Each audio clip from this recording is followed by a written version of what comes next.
Allow the children to handle the budget. It's okay. Off your mind. It's okay. She Off your mind. like me. Chai!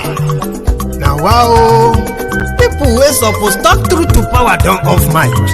And if we talk, now 500,000 they go summer us call them hate speech. But fear not, Maiyegun don't come.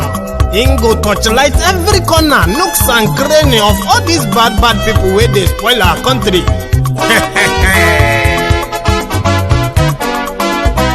So my people make we laugh, oh, yo yo.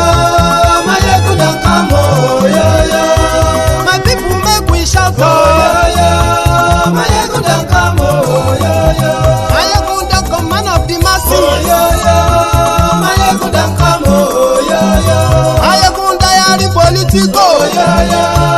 Maiyegun don't come, oh, yo yo.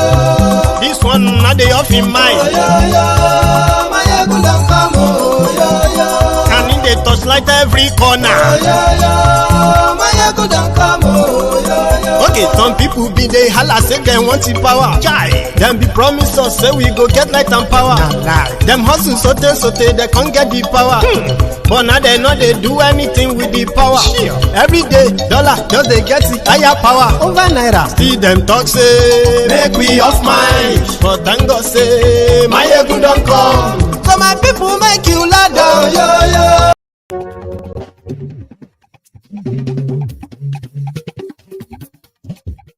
Hello there.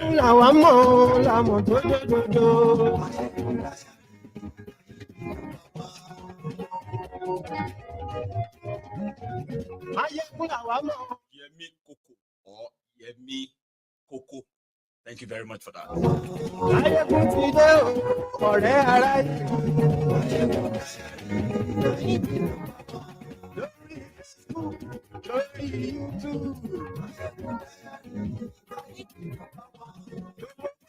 Thank you so much for joining me again. Please read the caption of this broadcast, the description as well. Take your time and share it. Invite your friends, invite your not so friendly friends. Tell them that Maiyegun to today again.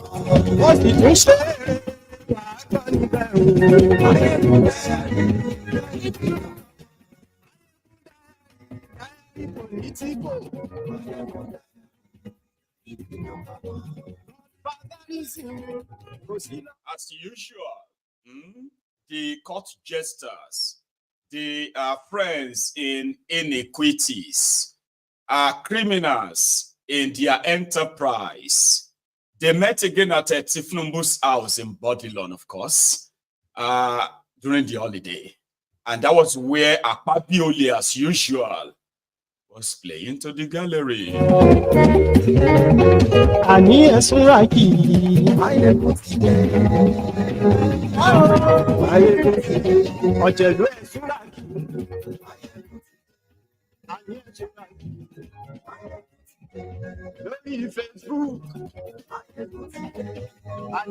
what happened in Ibadan yesterday, when Yawo Onidiri and his misguided,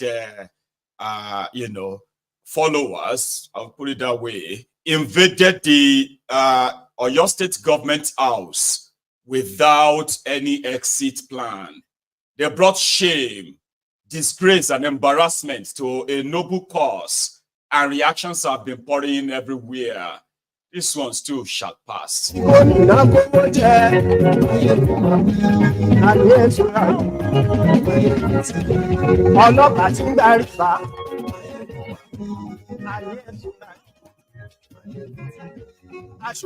to tell us something we didn't know. Tell me something I don't know. Don't tell me that Nigeria is paying subsidy after Tifnumbu said subsidy was gone. That is not news to us. But to El Rufaya, it is a sort of talking stage or certain stage of his own wailing wailer. I don't know.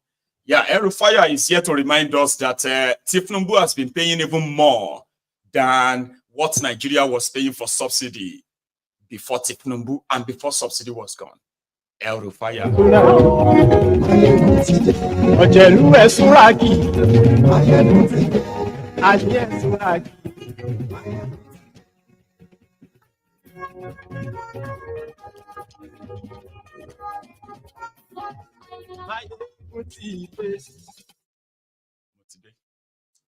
So good morning to you once again, good afternoon to you, and good evening to you from wherever you are joining us from.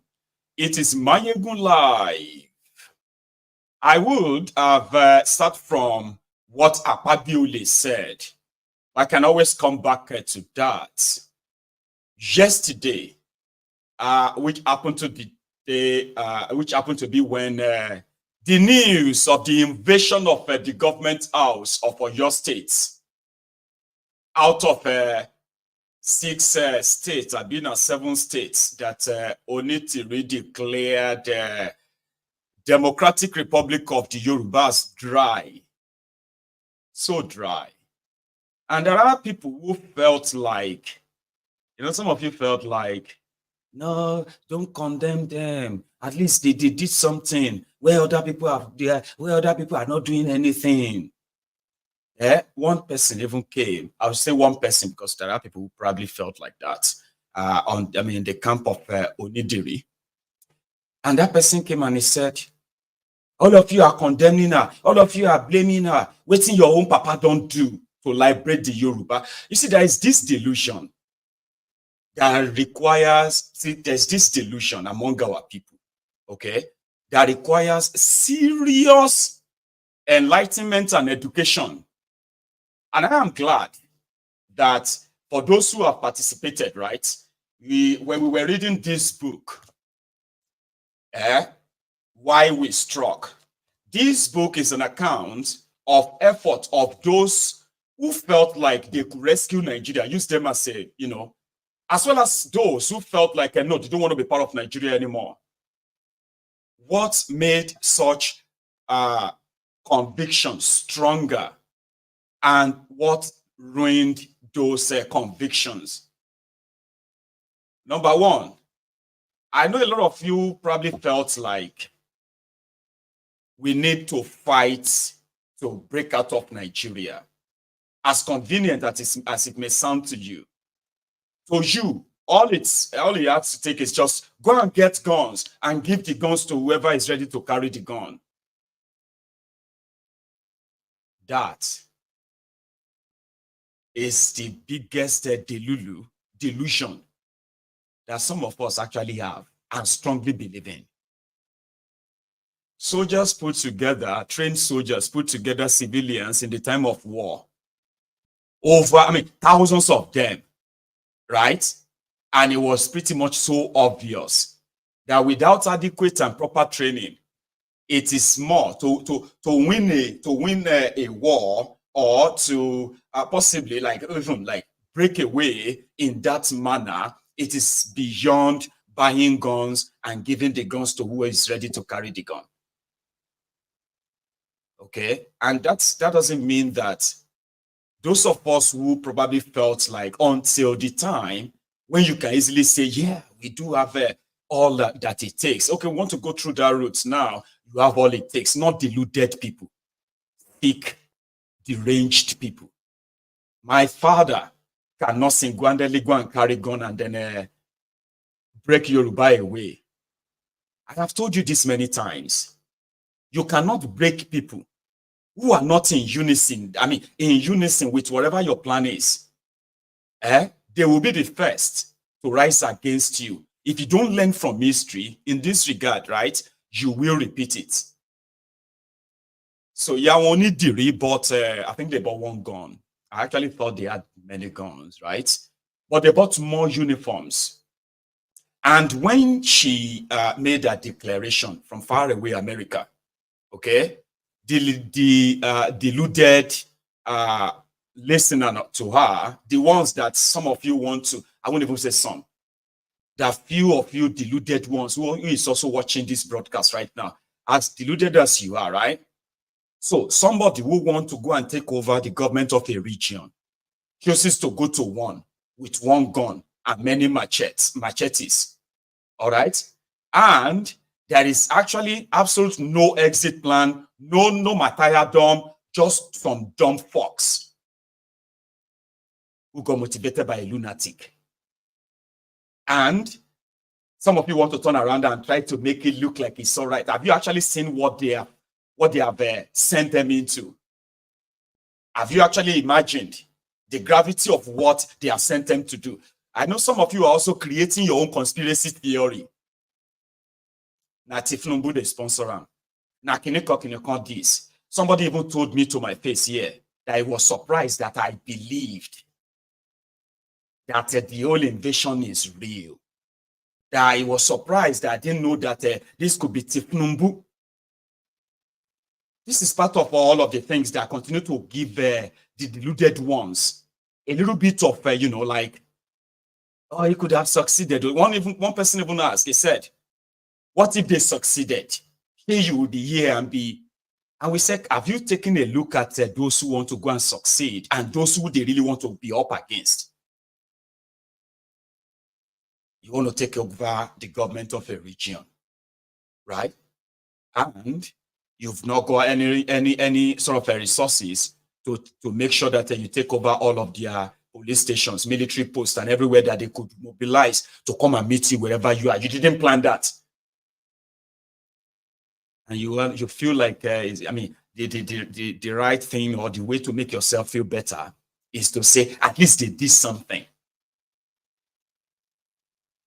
Anyway, from that yesterday, it didn't take them 24 hours. I think maybe a few slaps here, a few slaps there, threat of will kill you. To the supposed liberators who want to come and liberate all of us in Yoruba land with one gun and machetes, as well as their jars. Slaps here, slap there. They started confessing where they were keeping all of their military or military uniforms, all other printed materials. It didn't take long.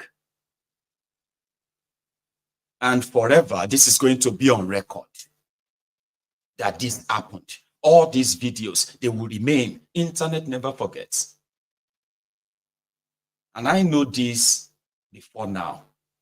That you see all these lunatics that have jumped into this noble cause here and there, right? Majority of them, what they actually wanted is that same social media glorification. I remember 2 years ago when they were telling themselves that, because, like I said before, I've had people who have reached out to me. Baba, Maiyegun, we believe so much. Although we are ready, anything, all of you in the diaspora, you should help us. We need weapons. We can face these people. And I have told them, except you are, you have the different motive, a criminal motive. It is great that you are interested and you are ready to go all out. But it is more than that. I won't call people to give you guns. They wanted to start going after policemen, those, the way they will be like targeting some vulnerable policemen who are like alone, or maybe like they are parked somewhere and these guys will just show up from nowhere and they will open fire on them, shoot all of them, and make videos for social media validation. So that they can say, yes, we are showing them. See, we have killed 2 policemen. And all what this will do is exactly what happened yesterday.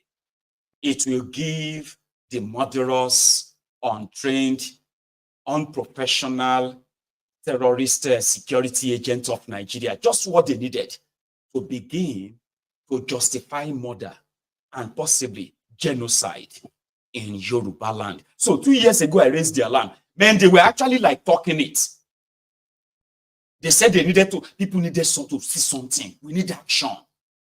All this talk cannot do it. We need action. We're supposed to have gone to so and so and show them.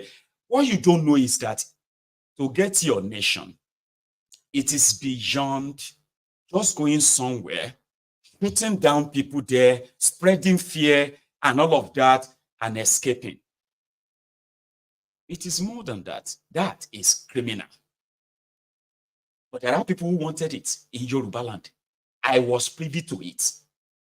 When they couldn't deliver their promised declaration in November or October 2022, they resorted to that. But somehow, it's either they didn't have enough money to do what they just did yesterday then, or somehow they felt like they should hold on. Because what happened yesterday was exactly what, well, maybe similar, close to it, because what they were actually planning in 2022 was to start shooting down places, burning down few places, just to send a sign and claim, they will claim responsibility for it. Yes, that was us.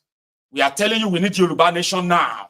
If you don't give us Yoruba nation now, our army will kill you, our army will do this or that. That kind of thing, that logic doesn't make any sense. But there are lunatics, narcissistic individuals on social media that actually wanted that. They don't care about Yoruba nation. They don't care about Biafra. Just wanted something to show that, to satisfy that their narcissistic nature.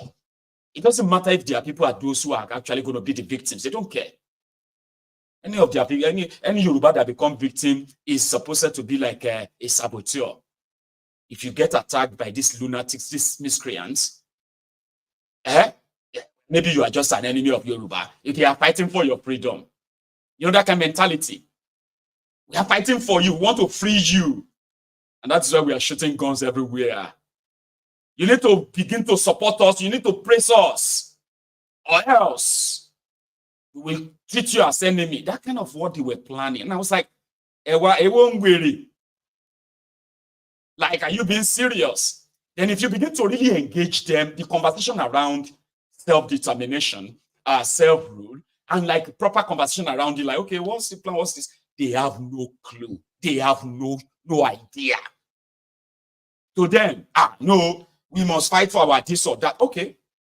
How? No clue.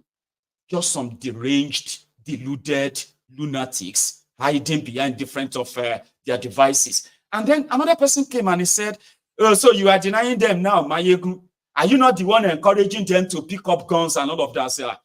See, before now, the former Minister of Health in Nigeria said more than 70% of Nigerians have mental health problem. Now, the World Health Organization released the data yesterday. And guess what they said? They said more than, on their own, they said over 40 million Nigerians the mental problem. And once in a while, some of them can, jump into this platform. Because you see, I have always been here. And one of the approaches of mine is called storytelling. I have been accused of somebody who just loves to talk. I am not here to tell you how we are going to carry gun or carry that and the rest of that. Then surprisingly, or maybe unsurprisingly, some deluded, misguided idiots carried pump action gun when some other deranged lunatics from outside Nigeria said they have declared Democratic Republic of the Yoruba dry. And then we saw the news, we were like, so what was the exit plan? What was the plan? So you were just going to like go to the government house and what? They had no clue. And those are the people, some of you deluded wearies, think I'm actually going to feel, I'm gonna like become politically correct addressing something like this. Do you even understand what it means in the whole concept, in the whole context of things? It's done. The damages is done already. And it simply means that they have given Nigeria what Nigeria wanted. And then maybe I should just look around and just pretend that it's not that bad.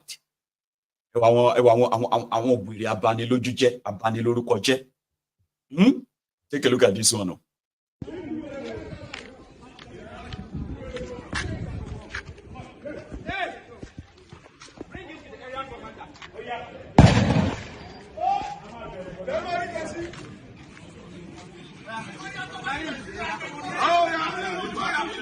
Mama, we are here to cook here, no problem. Okay, ma. Okay, ma. I said, stay with them, girl. Stay with them. Those are the hero or idiots. Eh? Then after that, as usual in Nigeria police have done a great job. Nigerian army, that brag, and it was for their further, probably further beating and all that after displaying them like this first.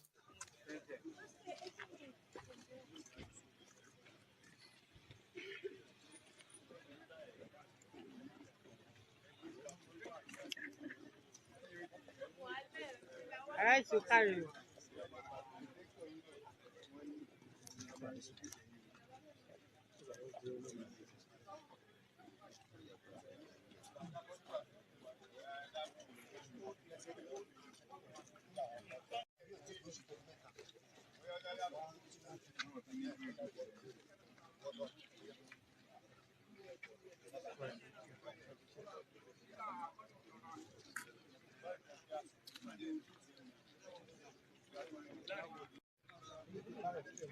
Oh no.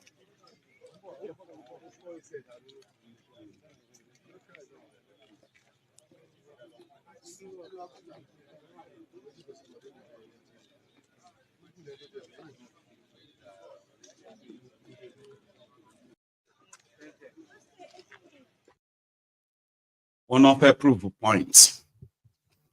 So is that the point? Somebody just said that. I think it's Just Reason. Just Reason just postulated there now that even armed robbers who goes out for an operation, they won't allow themselves to be captured that way.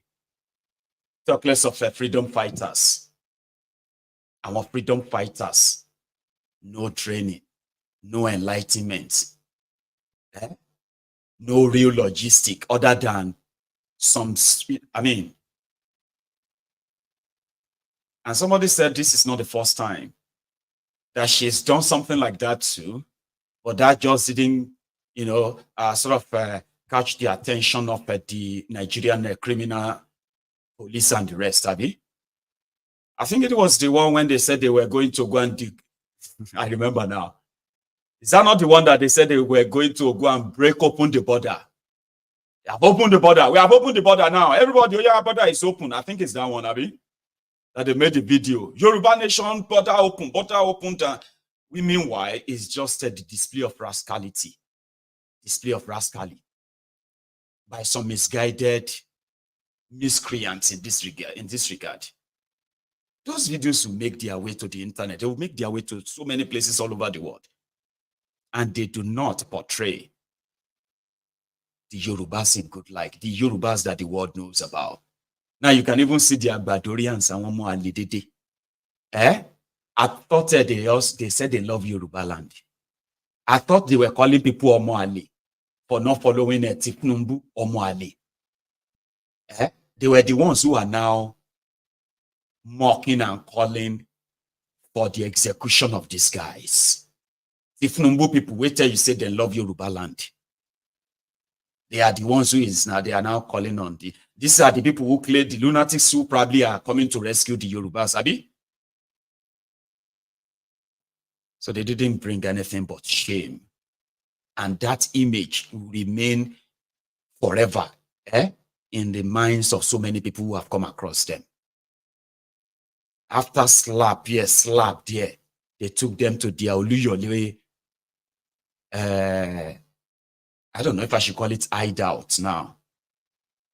They took them to the Oluyole place where 3 different, houses. They didn't find any gun, no. They didn't find gun. They didn't find anything other than more military fatigues. That's military uniform. Boots, flags, megaphone. I'll show you. This is what they found after about these guys not even shoot one single gun at this police or this military guy who came to get them. They just grabbed before police came, before the military got to where they were. These guys were lying down. They were lying down. They were lying down and like, there's a please, oh, please, oh, please, oh. But it's because this Nigerian police and these lunatics too, they kept shooting and shooting, not shooting at them, shooting up there. And if I play you that video on this YouTube, right, they will ask me to remove it because of the gunshots. I'll show you the one that didn't shoot gun. And you can easily tell. They felt like they found something great, the police. Walking into this house and finding all these gears and all that, it was like, you can even see their expression. Wow.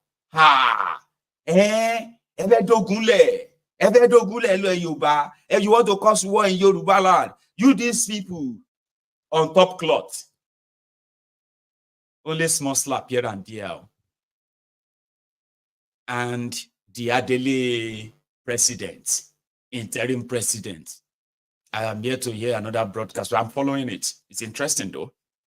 Right? But take a look. The supposed discovery. Uncover. Nigerian army, Nigerian police uncover the hideout of the Yoruba agitators. I'll show you the hideout and what they discovered.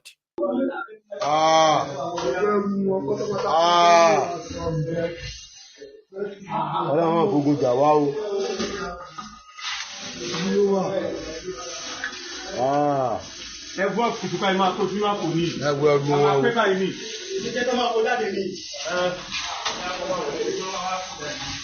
Tó bá jẹ́ àkọ́ ẹ̀yà ẹ̀mọ́ kámọ́ká ti pẹ̀lú bá akákọ̀dá gbogbo ẹ̀sìn ní mọ́tò. Ó yá ọ̀gbọ́n kó bọ̀.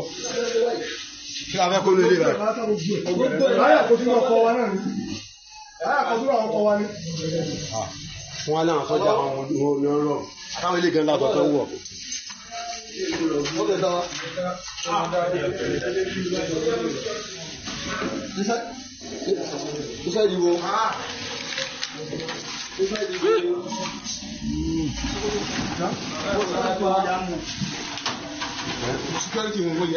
No, only yellow brown to.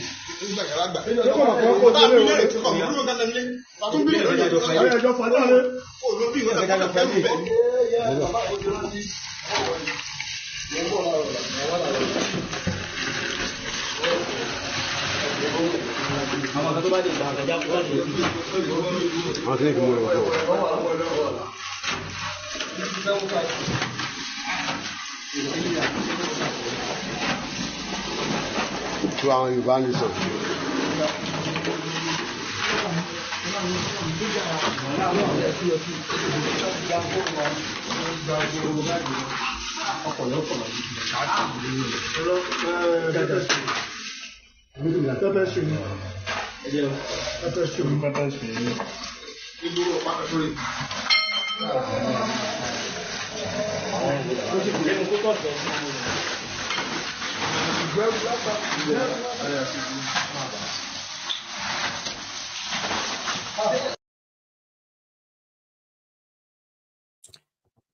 Right?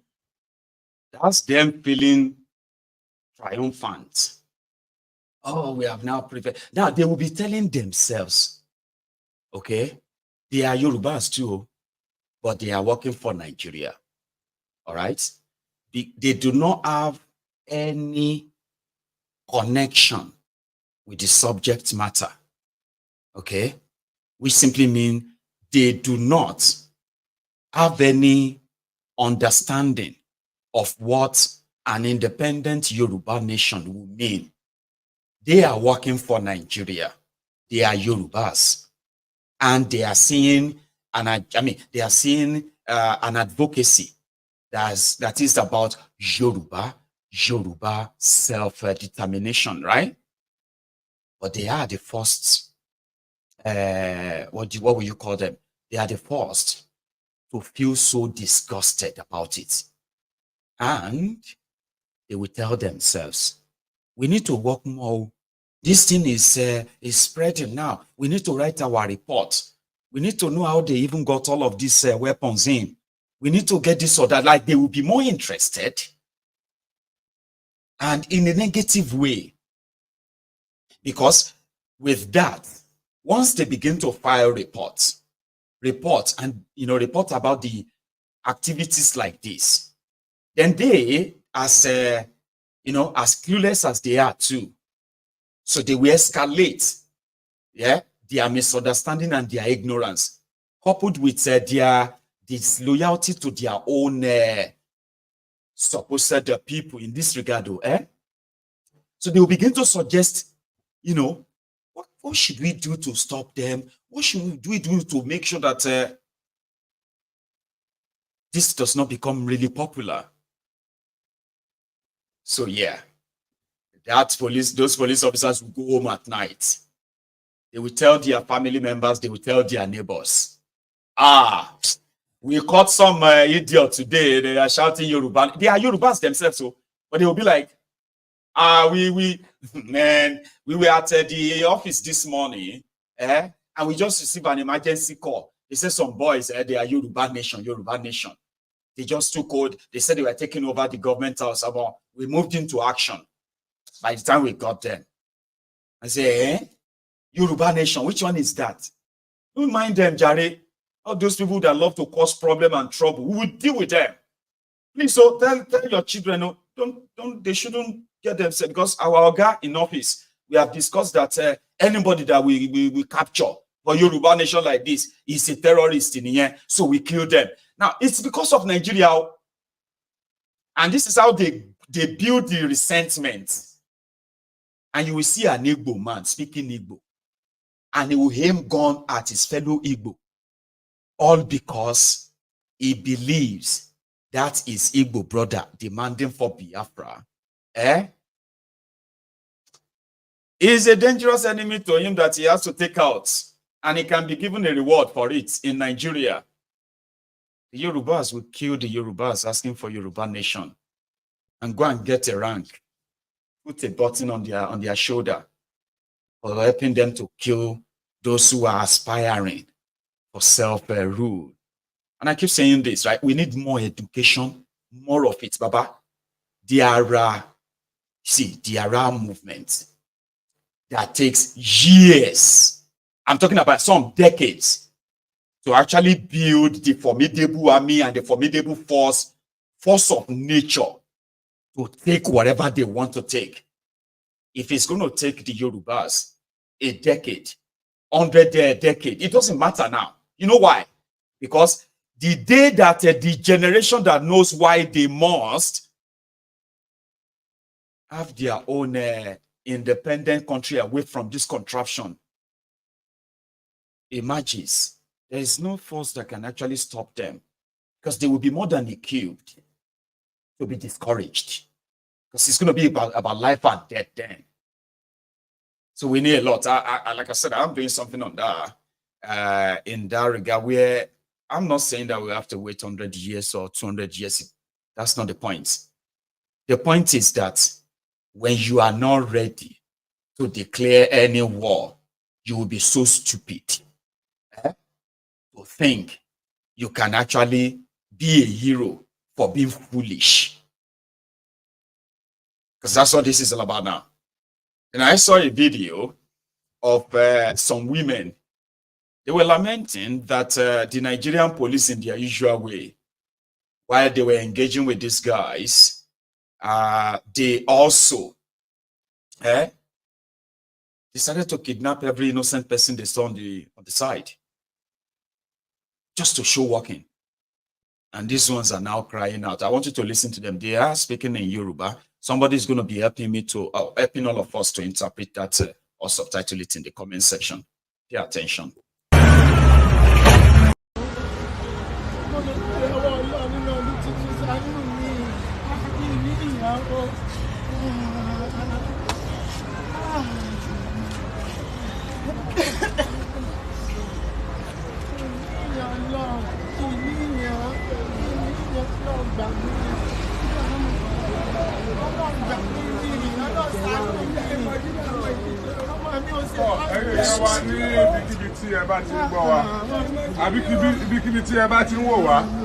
Àwọn tí ẹ̀ ń wò yìí, NGOs tí wọ́n dá sílẹ̀ láti máa gbèjà aráàlú, láti máa mú ètò ààbò dúró déédéé ní ilẹ̀ wa wọ́n pè ní NGCS National Gallant Civil Squad ní orúkọ wọn National Gallant Civil Squad iṣẹ́ tí wọ́n ṣe òun náà ni wọ́n kọ síbí security of life and properties security training in a legal way bodyguard corporate events protocol escort duties security investigation security consultancy chieftaincy title crowd control peace enhancement àti bẹ́ẹ̀ bẹ́ẹ̀ lọ àti bẹ́ẹ̀ bẹ́ẹ̀ lọ ohun tí wọ́n wà fún nìyẹn so ẹni ọ̀gá wọn pátápátá lélẹ́yìí ọ̀gá wọn pátápátá rẹ̀ kí lórúkọ rẹ̀ tó lọ school kí ni qualification rẹ̀. Oh God, okay. Nínú ẹ̀pọ̀ orúkọ ẹ̀. Olúgbèmí Michael. Òun ló dá ẹgbẹ́ àbí? Òun ló dá sílẹ̀. Olúgbèmí Michael yìí, yúnífọ̀mù wọn, wọ́n ṣàlàyé nǹkan tó ṣẹlẹ̀. Àwọn tí ẹ̀ rí bẹ́ẹ̀ ṣe ń wò wọ́n yìí, àwọn ní báyìí o. Tẹ́ bá wò lánàá, tí wọ́n ní wọ́n wá da secretariat rú àwọn tí ẹ rí àwọn lélẹ́yìí o wọ́n ní àwọn kan tí Dúpẹ́ Onítìrí tó ń léwájú nínú àwọn tó ń agitate fún Yorùbá nation àwọn tí Dúpẹ́ Onítìrí tó léwájú wọn àwọn ni wọ́n wọ secretariat ìjọba ìpínlẹ̀ Ọ̀yọ́ láàárọ̀ àná tí wọ́n lọ sí House of Assembly wọ́n yọ àsíá orílẹ̀-èdè Nàìjíríà kúrò wọ́n gbé àsíá Yorùbá nation tí wọ́n sí ẹ jẹ́ ká máa kó tẹ̀ Yorùbá nation èyí tá à ń sọ yìí kì í ṣe Yorùbá nation ti Sunday Igboho Yorùbá nation ti àwọn Dúpẹ́ Onítìrí ni àwọn ọmọ náà àmọ́ tí wọ́n mú yó àmọ́ tí wọ́n jẹ yó pẹ̀lú wọ́n wọ inú ọgbà secretariat wọ́n na ọwọ́ ìbọn sí àwọn Àmọ̀tẹ́kùn kódà wọ́n nawọ́ ọ̀bọ̀n sí ọlọ́pàá kó tó di pé apá ọlọ́pàá ká wọn a kí àwọn ọlọ́pàá wọn kúṣẹ́ takuntakun ṣùgbọ́n ìṣẹ̀lẹ̀ kan wá ṣẹlẹ̀ tó jẹ́ ká wá sójú wòran wa ó náà ni pé nígbà tí a bá fẹ́ justice kí ló máa ń fà tètò ìdájọ́ máa ń falẹ̀ díẹ̀ ní ìwádìí láti mọ́ gbẹ́bí fáláre láti mọ́ fìyà jẹ tí ò yẹ kíyà ó jẹ lórí ọ̀rọ̀ ìbínú wa ṣe dùn tó pẹ̀lú iṣẹ́ tọ́lọ́pàá ṣe lánàá àtàwọn operation burst àtàwọn sójà bínú wa ṣe dùn tó èyí tó ń dùn wá lọ́wọ́lọ́wọ́ báyìí tó ń bà wá nú jẹ́ ni pé nọ́mbà tí wọ́n fi síta pé àwọn kó inú àwọn agitators yẹn àwọn ọ̀daràn let's put it that way àwọn ọ̀daràn yẹn torí pé àwọn original agitators wọ́n fi yé wa pé ọ̀daràn làwọn yẹn pé àwọn kó ó dàbí pé fígọ̀ yẹn ó dàbí pé ó ní clause díẹ̀ o fígọ̀ yẹn need adjustment láti mọ̀ wípé lódodo ọ̀daràn ni wọ́n kó lóòótọ́ wọ́n ti pàréèdì wọn fine bá àwọn tí wọ́n pàréèdì tá a fi hàn yìí ẹja gbọ́ lẹ́nu ẹgbẹ́ wọn ní tí wọ́n wà fún ẹ pẹ̀lẹ́ o ta ni ó sọ̀rọ̀ ní tí ó sọ̀rọ̀ sókè ok. orúkọ mi ni Ibrahim Samuel Yanolu sọ̀rọ̀ sókè láàrin Ibrahim Samuel Yanolu wa àwọn civil defence ni wọ́n wá sí ọ̀dọ̀ wa lánàá wọ́n wá kó wa táìmù tó wọ́n ń bọ̀. kí ni wọ́n wá kó yín fún. wọ́n wá kó wa fún uniform wípé àwọn uniform yìí then wọ́n wá ní ká pa àwọn ọ̀gá wa bàtà wá pa àwọn ọ̀gá wa táìmù tó wọ́n wá ń bọ̀ yẹn ni ìṣẹ̀lẹ̀ yẹn ṣẹlẹ̀ tí wọ́n wá kó lọ sí operation burst office. kí ìṣẹ̀lẹ̀ wo ló ṣẹlẹ̀ báwo ló ṣe sọ̀rọ̀ bí amukun mẹ́kọ̀ọ́ yìí. àwọn operation burst àwọn wọn ní pé ara àwọn ni wọ́n wà wọ́n ní ara àwọn lọ́wọ́ àwọn operation burst ni. ìwọ wà lọ́fíìsì táìmù yẹn. bẹ́ẹ̀ ni mo wà lọ́fíìsì táìmù yẹn òun wà lára àwọn tó kó. wà lára àwọn tó kó tó fẹ́ wá gbàlẹ̀. òun wà lára àwọn tó kó tó fẹ́ wá gbàlẹ̀ táìmù yẹn. nítorí lè ṣẹlẹ̀ ní kò lè compose ara ẹ̀ mọ́ wàhálà yẹn ti pọ̀ jù inú ìbànújẹ́ ló ń gan wà torí pé inú àwọn tọ́gà wọn fẹ́ wá gbàlẹ̀ tí wàhálà ti dé òun ni so ẹ má máa ń dẹ̀ ó ti ṣàlàyé fún mi màá tún ràn lọ́wọ́. àwọn civil defence wọ́n lọ bá wọn ní ọ́fíìsì wọn tá a bá wo aṣọ yìí dáadáa ó jọ ti civil defence lóòótọ́ àwọn civil defence ni wọ́n ṣe láti máa lorú aṣọ àwọn wọ́n kó wọn lára àwọn tí wọ́n kó ní ọkùnrin ìgbà tí wọ́n kó wọn lọ́fíìsì wọn wọ́n ní ẹ pé àwọn ọ̀gá yín kàn máa bọ̀ láti wá gbà yín lẹ̀ wọ́n fẹ́ bá àwọn ọ̀gá wọn sọ̀rọ̀ àwọn ọ̀gá wọn gbéra láti Yemẹtu wọ́n kóra wọn jọ àwọn ń bọ̀ wá sí ọ́fíìsì civil defence tó wà lẹ́gbẹ̀ẹ́ Ministry of Environment wọ́n àgbáwájú main secretariat kọjá iwájú secretariat dẹ̀ ni wàhálà ti ń ṣẹlẹ̀ lọ́wọ́lọ́wọ́ àsìkò ìgbà náà táwọn gbéra tí wọ́n ń bọ̀ àwọn ò mọ tó ṣẹlẹ̀ ní secretariat àsìkò ìgbà yẹn àwọn operation burst wọ́n ti débẹ̀ àwọn ọlọ́pàá wọ́n ti reinforce nítorí pé àwọn ará bí nàbọn sí àwọn tí wọ́n bá ń bẹ̀ kódà sójà tí wọ́n bá ń bẹ̀ wọ́n ní kó jókòó wọ́n nàbọn sí so àsìkò ìgbà yẹn làwọn èèyàn àwọn ọ̀gá àwọn eléyìí wá ń bọ̀ àwọn ò mọ tó ṣẹlẹ̀ nínú mọ́tò wọn bá ṣe ń bọ̀ àwọn operation burst wọ́n ti ń ransack àwọn tán bá rí wọ́n ti ń mú àwọn tó ṣe kínní tẹ́ bá dẹ̀ wo fìlà yìí fìlà pupa ni àwọn tó dẹ̀ wá operate ń bẹ̀ yẹn fìlà pupa náà ni wọ́n dé. So let me save us the breath, okay? Still on the issue. You see those people you saw on your screen just there? There's a man who started the security outfit. It's meant to be like, you know, providing private security, private this or that, right? But that yesterday, the civil defense in Nigeria, NSCDC, they sort of bust the supposed office of this group, security outfit or private security outfit, accusing them of using similar uniform as theirs. They are private, NSCDC is that of government, right? So they now arrested those they found there. That was the NSCDC. So they now told those arrested to call their boss to come to their office. It was when their boss was going to the office of the NSCDC around that same Agodi, right? It was the exact time that the face-off between the Onidiri's deluded thugs were facing the police inside the secretariat, the government house, and they were doing stop and search. They got this guy and they picked him up, their supposed boss, and he got paraded. The reason is because the Onidiri's army, the thugs, they were also wearing red beret, like a red beret, on their military uniform.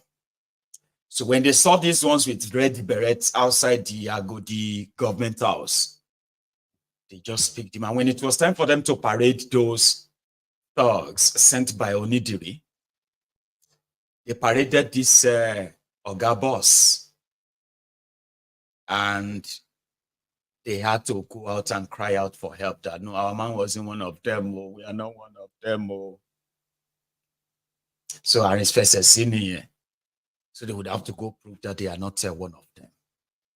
All of that from that same yesterday. This is what, what's this man's name again? Body George had to say about the incident. You know something? I advise you not to take wholly of everything he had to say, but I just want you to listen quickly.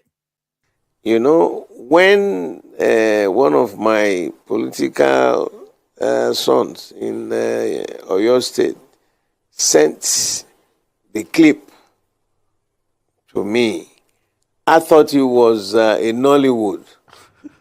But when I now listened to the comments made by the lady who was all dressed in white and talking, I knew something terribly had gone amiss.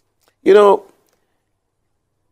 I see it as part of the teaching of civics and history in schools. You just don't go arrange for people to take arms against your government. It is treason. And The way they were even lucky that they called the Amotekun first before the police arrived. If it had been people from my old profession, they would have seen them as enemies and they would have fired at them. I was completely very angry because that is not the way you talk. It's your government. Government of the people, by the people, for the people. The lady too who was talking, she says she's Mrs. Abiola and Onitiri. These are resounding, well-known names in the western part of this country. So what could have driven them to that level?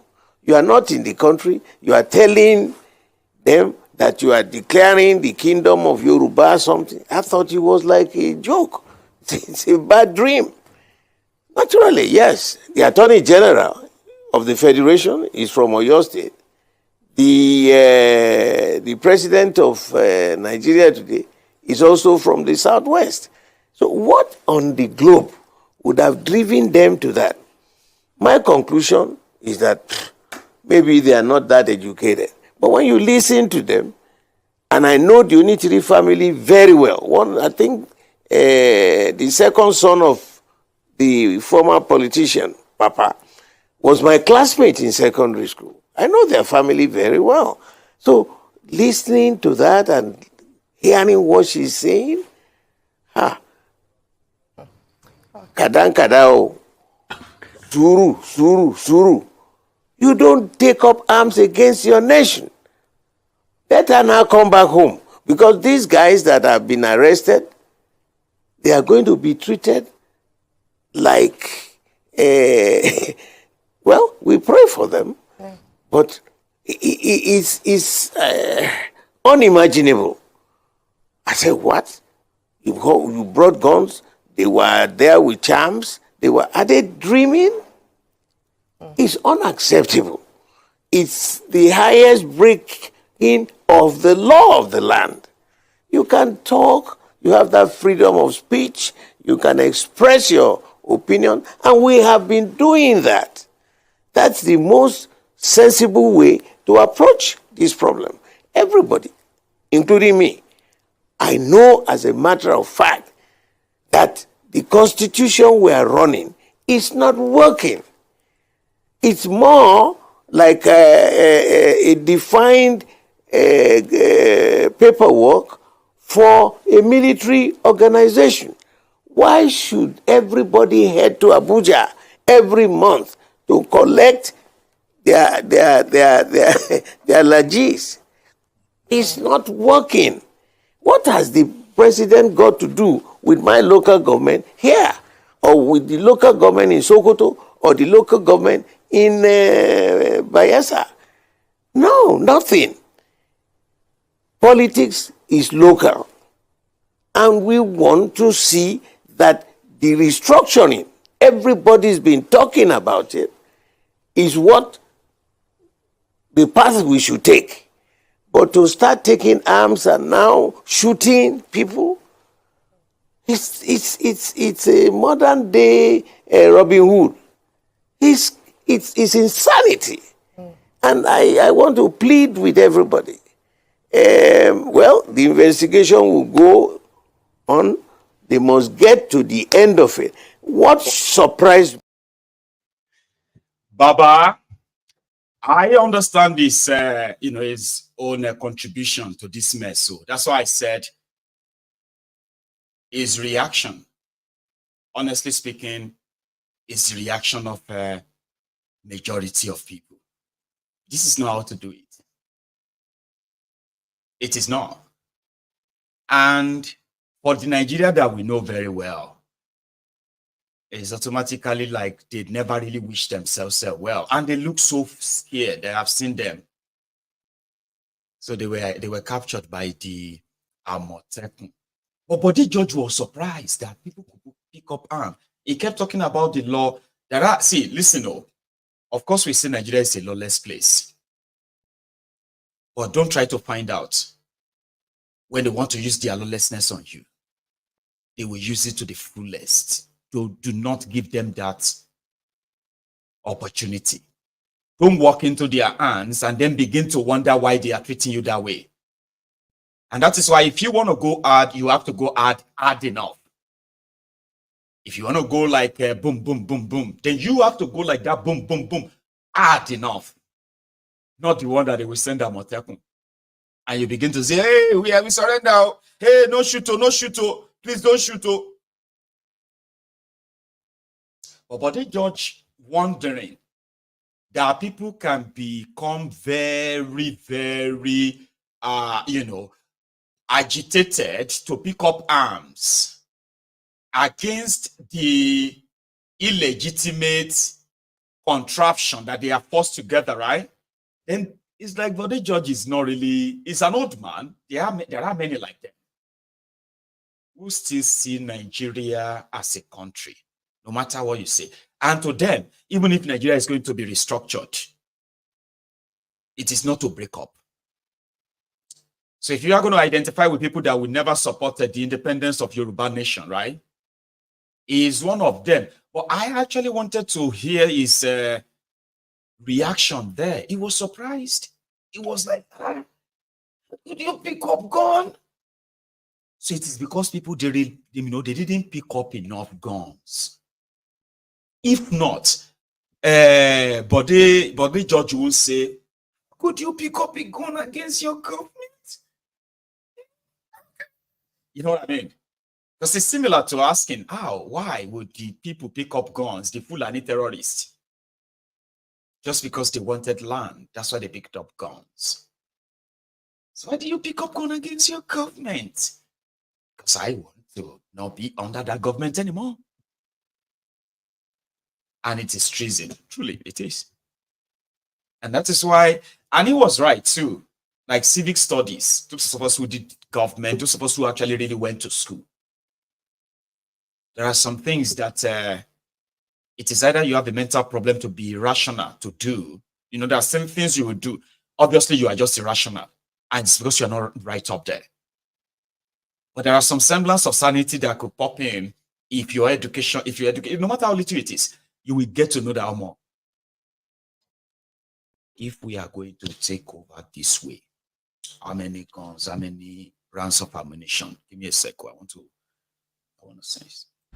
Continue. 70 years old man.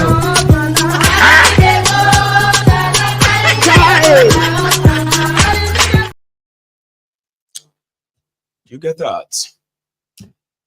You would have to plan all the way through. Let me give you this, my own insight. I gave a name to it the other day when I was thinking about this. Saying this, right? I gave a name to this, my inside thought of if I want to be a narcissistic individual, or a nice narcissistic, a nice narcissistic fellow. There's no nice narcissistic fellow, okay? But it's internal, right?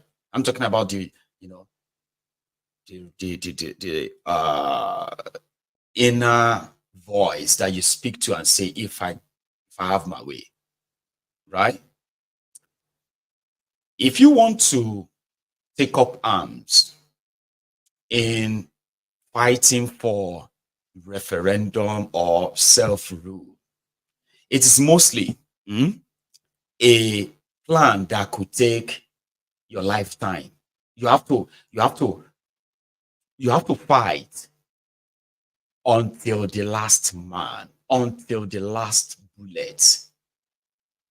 And when we are talking about last man, last bullet, we're not talking about 100,000 round of ammunition.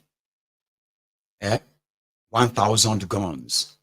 You get what it's called the endless free flow of weaponry. That can take years. You know, the moment you no longer have that bullet anymore, then you're out of the game. So it means you have to plan it a long way. How do you sustain such? If I want to be a rebel leader or a liberation leader, for example, for the Yoruba people, I'll tell you what I would do. I haven't shared this with you before, right? But I will say it now. and consider that as my inner thought, because that is not what I'm going to do if I am presented with an option to be part and parcel of those that will champion this, right? Like I'm saying, I have better ways, which I have shared with you a lot, and that is getting the people to want it. You have to want it if you want to succeed. You cannot succeed in fighting for an independence of any country in this kind of context without the people on your side. You must, if it's going to take you forever to get that, you have to get that first. And then you don't even have to send anybody to war yet. That's the last resort. If I could have a handful of maybe just about 1,000 or 2,000 dedicated, men and women, I could force the hand of the entire powerful people in the entire Southwest Nigeria, that those who are shouting one Nigeria today, your governors, your senators, including Tifnumbu and Co. I could force their hand that they could begin to shout a referendum and break it up. Yeah, you could force their hands. It's not that tough. Instead of me using resources to fight war with Nigeria, in which my fellow Yorubas may even turn against me, they will turn against me. The Yorubas that are benefiting from this contraption, they will be the first to find means of getting rid of me. So in order to make everybody knows that the plan is,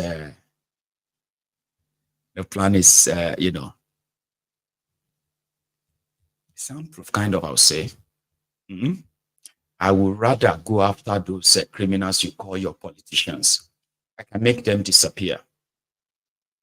Yeah, that kind of power.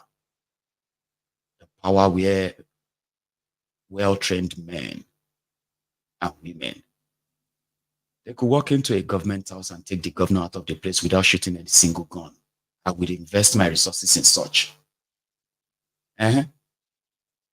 Imagine an operation, for example, whereby Sanwo-Iku of Lagos, Dubious Dapo of Ogun, Ajogba Trophy of Osun, Ade Dancer, and maybe Solo Makinde of Oyo.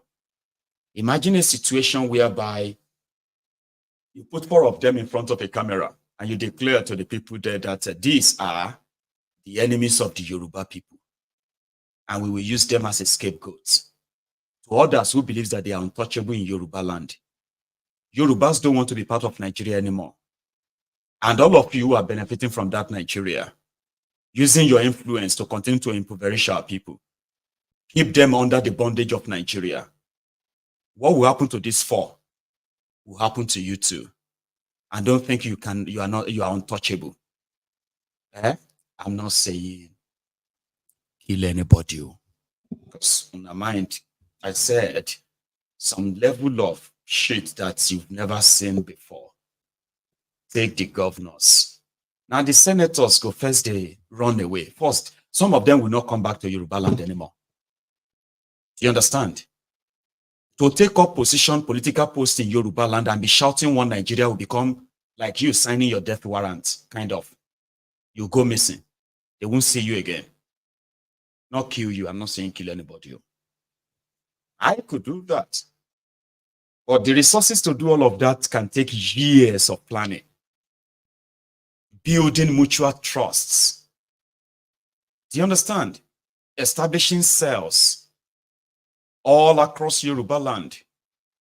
You need to scare those who felt like they are untouchable, and the Yoruba nation or advocacy for it will receive a general attention. It will become a serious thing.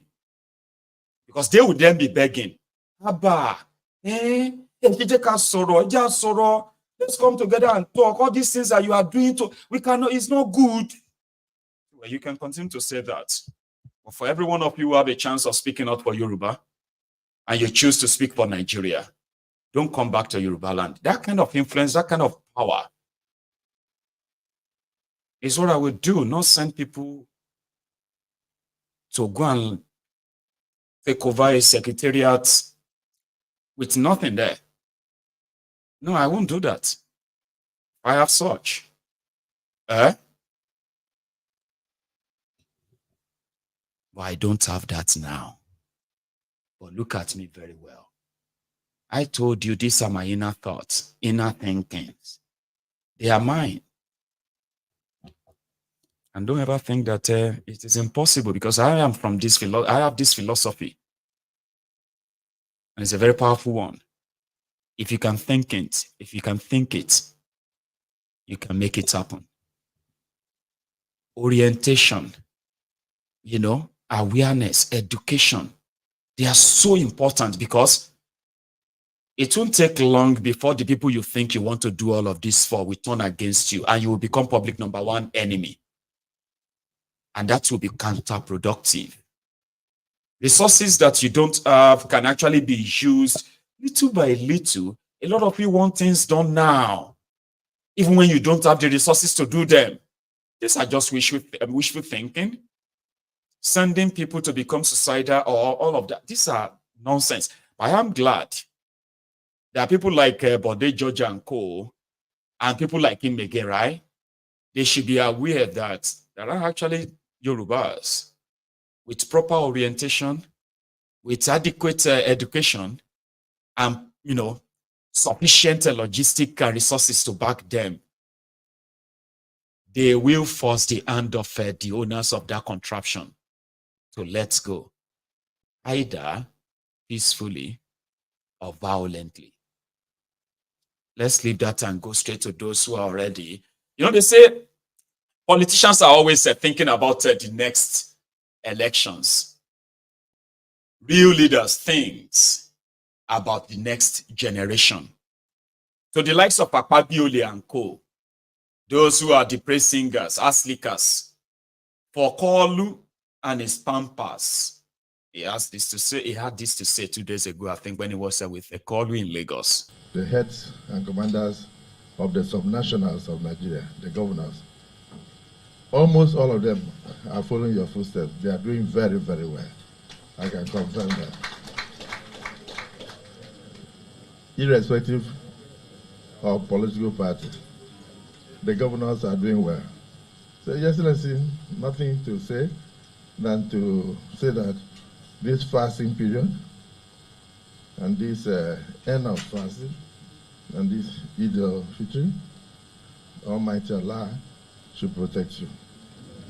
Protect your Vice President and protect your administration. Almighty Allah should protect all of us. Grant us the wherewithal to make Nigerians happier as we are making them. We are very delighted to be in your midst today. We don't take this for granted. It's not every president that will open doors and give food to everybody. But you're a man of the people. You're always happy to be with the people. And that's why you're happy to receive us. We thank you for this meal. Mr. President, I won't speak politics today. But if I'm to judge from what I'm seeing here, there's no person here, or there's no person of any political division that does not support you. This shows a lot for the future. And my other prayer, sir, will be that as you coast home to victory for a second term in 2027, may all the governors here who also support you also have their second term. Can we say amen? I'll repeat myself. Thank you, Mr. President. I will end by saying that, yes, indeed, the leadership of the entire National Assembly is here. We are delighted and happy to eat with you, the Vice President and the governors. But let it not be only when we have occasions. Once in a while, invite us like this. Some of us have not seen some of our governors for a long time. And seeing them and eating with them and smiling with them is a thing of joy. So when you get back to Abuja, invite us, we'll come, sit with you. If we have nothing to discuss, we'll just share some bottles of understanding and then assess the happiness of Nigerians, which we were voted to give. You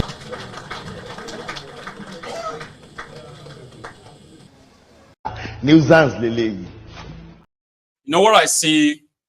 I mean, it is actually really cringy to watch when you see grown-up men Leaking asses like that. And these are not just grown-up men. These were men who are manning institutions. Okay? And he can do all of that, like, oh, we discuss about the happiness of Nigerians as we are making Nigerians happy. Oh, yeah, and all of that stuff. So it reeks of a mockery. And that's what they do. Isn't that what they do all the time? Mockery of the people.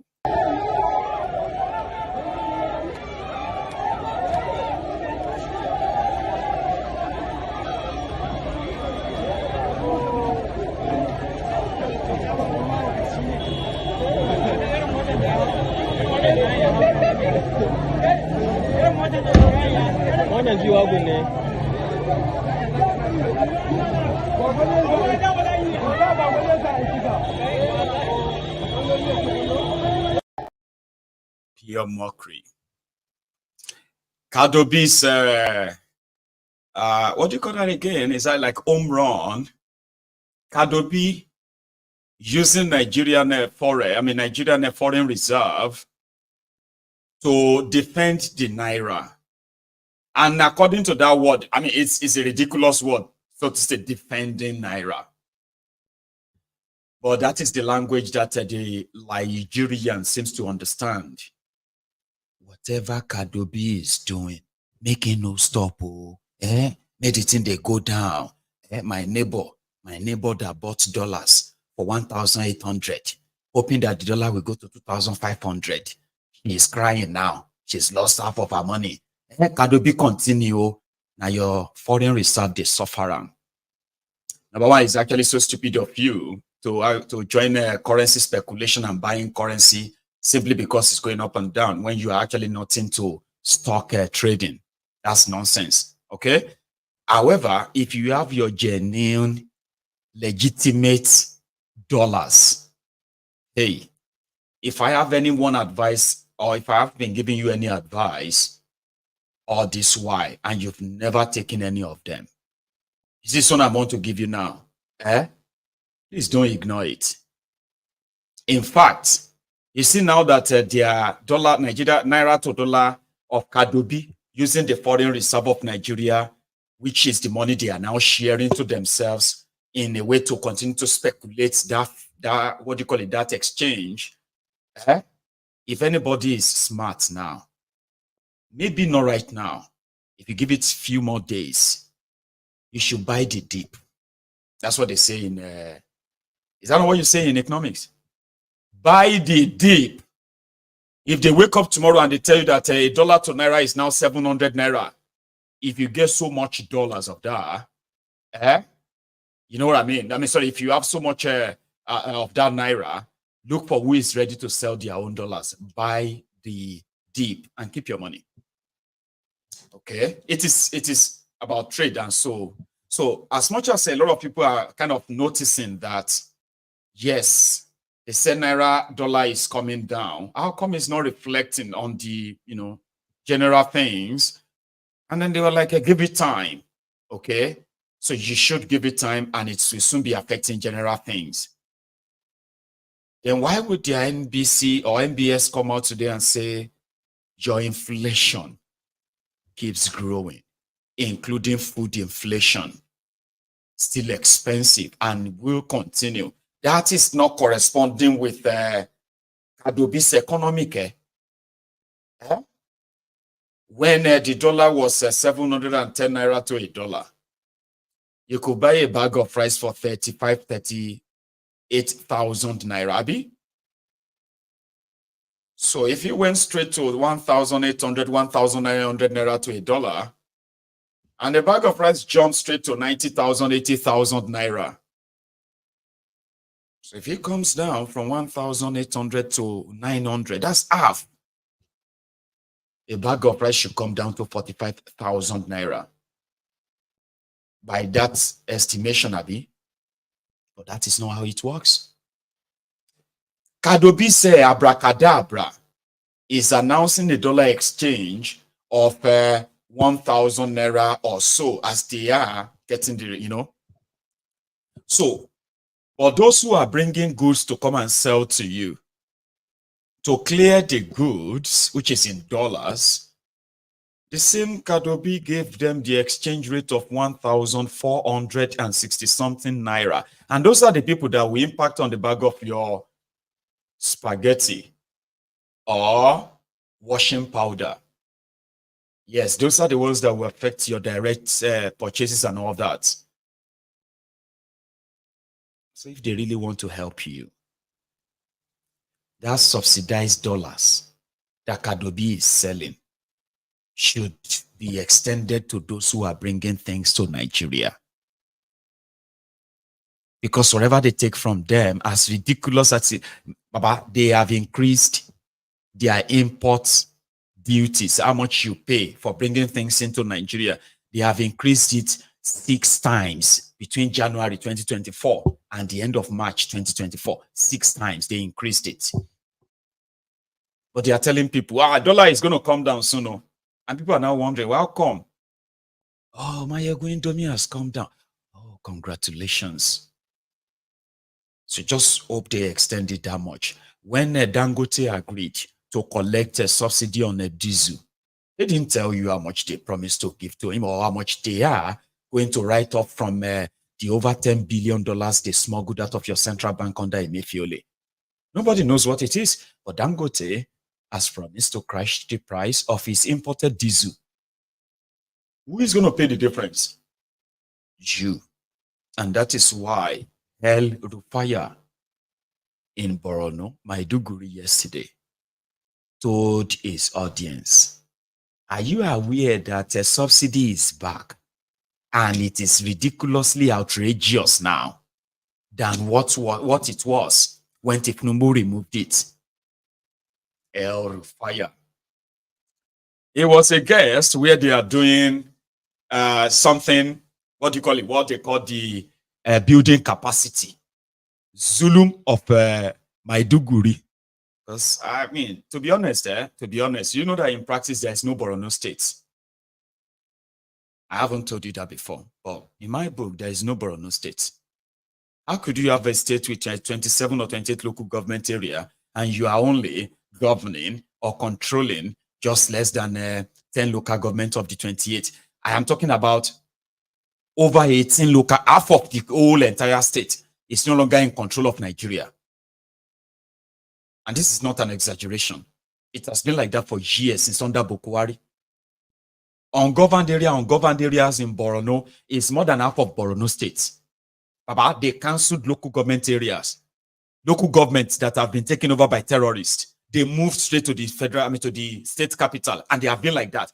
But guess what? Nigeria is still paying the allocations of all of the local government areas in Borno state to this Maiduguri governor. They are still paying the state allocation to him. And the smart guy, he will just go buy bigger, trucks of rice. And that is the government project in Borno. You get that? Food. Or, we need to build new homes for the displaced people. Oh, we just build new schools for them. Oh, we just this or that. We are talking about a state of 20-something local government areas, but now have less than 10 of them that actually you can call local government. Others are like, now only people who still want to pay tax to the terrorists are living in those places. Zulum doesn't even go there anymore. Nigerian government, they've abandoned those places in Borno State. And it's been like that for years. So he was the one who hosted the Kaduna Littlefinger, El Rufaya, the Southern Kaduna genocidist. The man that they thought was going to be part of Tinubu's illegitimate government, but got rubbished. And since then, he has become a Ure Jele Jele. He has turned to Agunton Jemo. I will try and find the English version of Jele Jele. That is the goat that is picking the floor in the house. Homeless goat. Or sheepy that is peeling the wall. Abi Jele Jele Jemo. Like, when you see the sheep that is doing like that on the muddy wall. Sheep. That's what El Rufaya has become.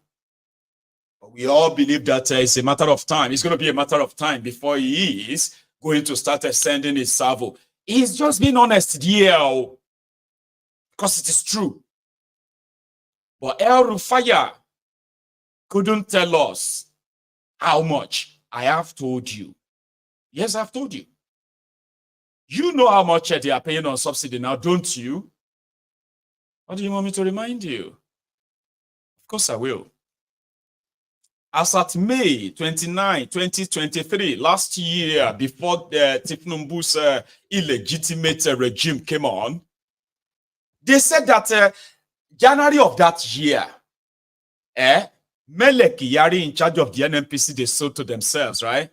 Said Nigeria couldn't afford to keep paying 430 billion naira on subsidy of petrol. Nigeria can no longer afford that. It's impossible. We need to bring Kaduna refinery. We need to bring a Dangote refinery. And by May 2023, Koolu said subsidy was gone. But it wasn't. It was a lie. Yeah. It never left. It was never gone. Now we know that Nigeria is now paying almost 1 billion naira a month for subsidy. Can you even believe that? Eh? And they said that time when the Nigerian naira to dollar was 1,900 or so. Oh no, you have no idea what Nigeria has entered into, my dear. You do not. 950 billion naira every month. Just for you to buy fuel at 650 naira a liter. Under Bokuwari, he was paying 430,000 naira a month on subsidy, and you were buying a liter at 65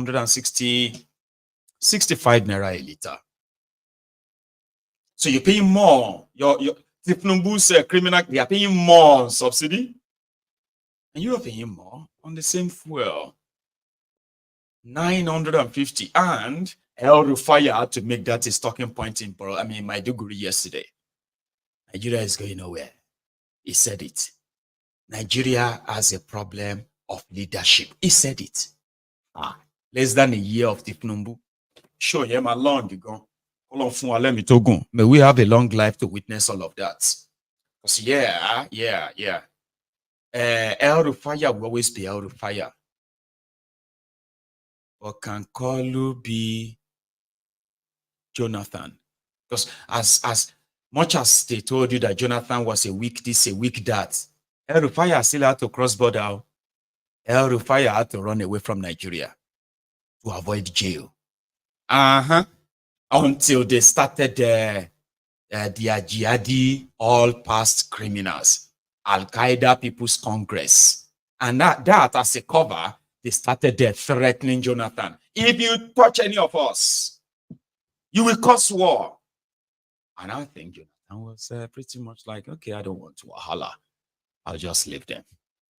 The rest, they say, is history now, isn't it?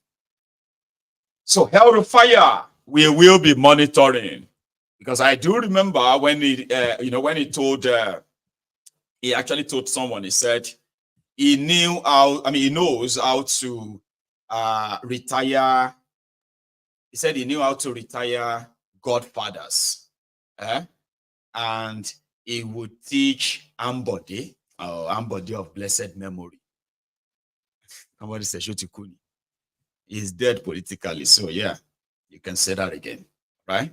So El Rufaya was the governor of Kaduna. You know him, you know his story, right? So El Rufaya once said that he knows how to retire godfathers. He did to all the Kaduna political godfathers. He would teach Ambode how to retire Tifnumbu, his godfather. And it was Ambode that finally kissed the dust. I'll bring that back to you in a moment. I also have the part where the reports on Okwama, we are right. Oh, you see, sometimes I think my problem with people is, I think it's the way I deliver my messages, right? because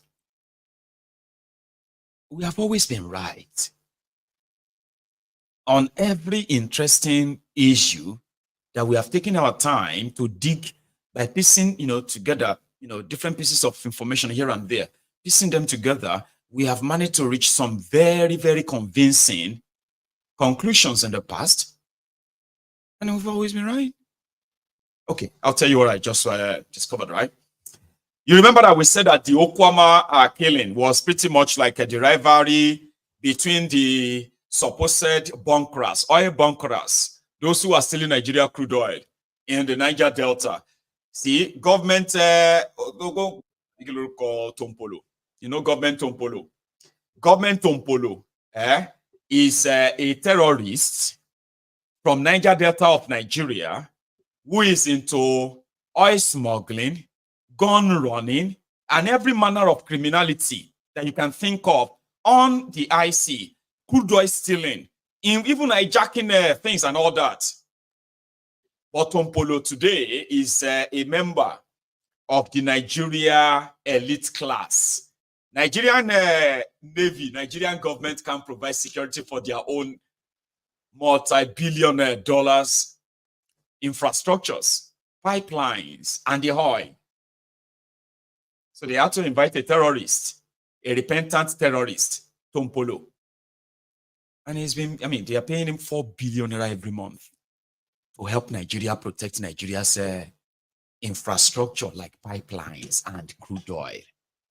So oil bunkering in the Delta have is a fingerprint all over it.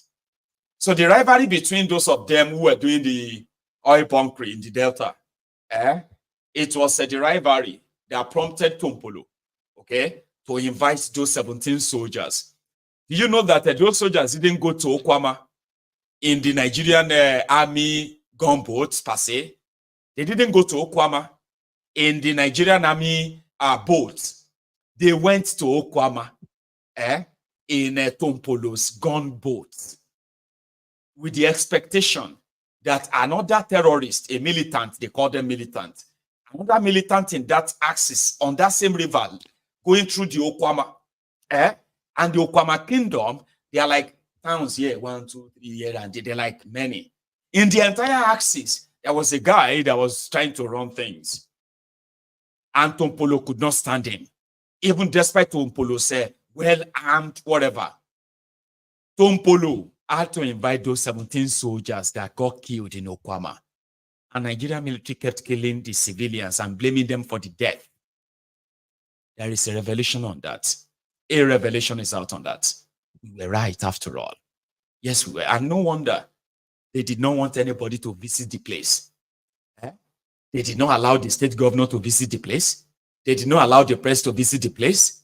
They did not allow access to help, to aid workers to go and help the people displaced there. It is a crime scene.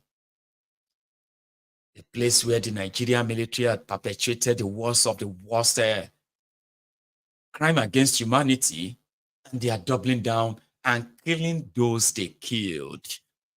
They are calling those they killed, accusing them of what they didn't do.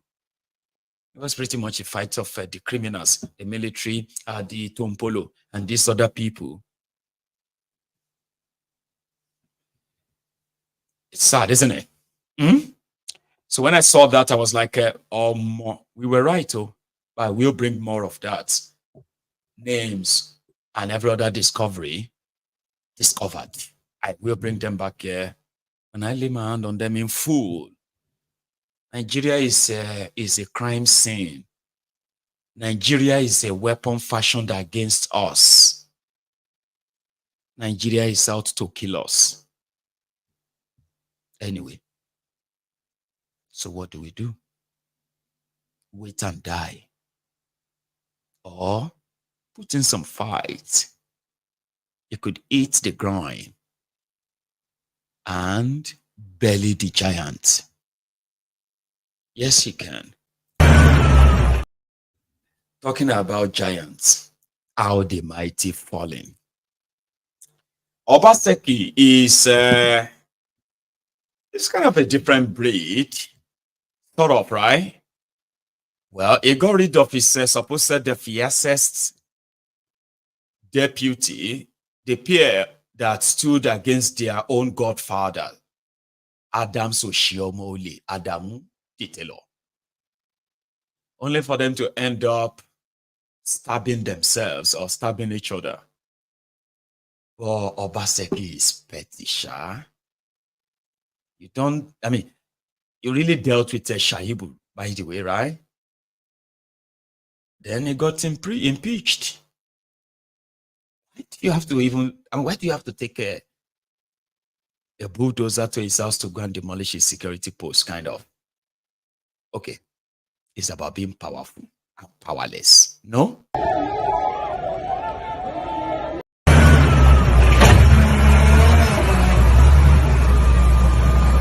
Please leave them. Hey.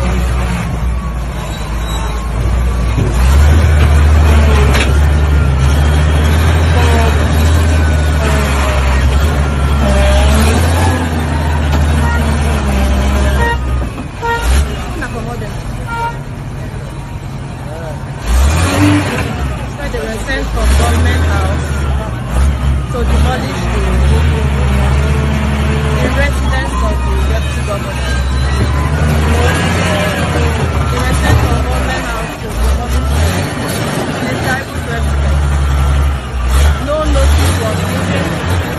Government house sent them. And I would like their faces to be seen because they are proud to do what they have said.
You know, it's pure show of force, you know, like I can demolish your house too.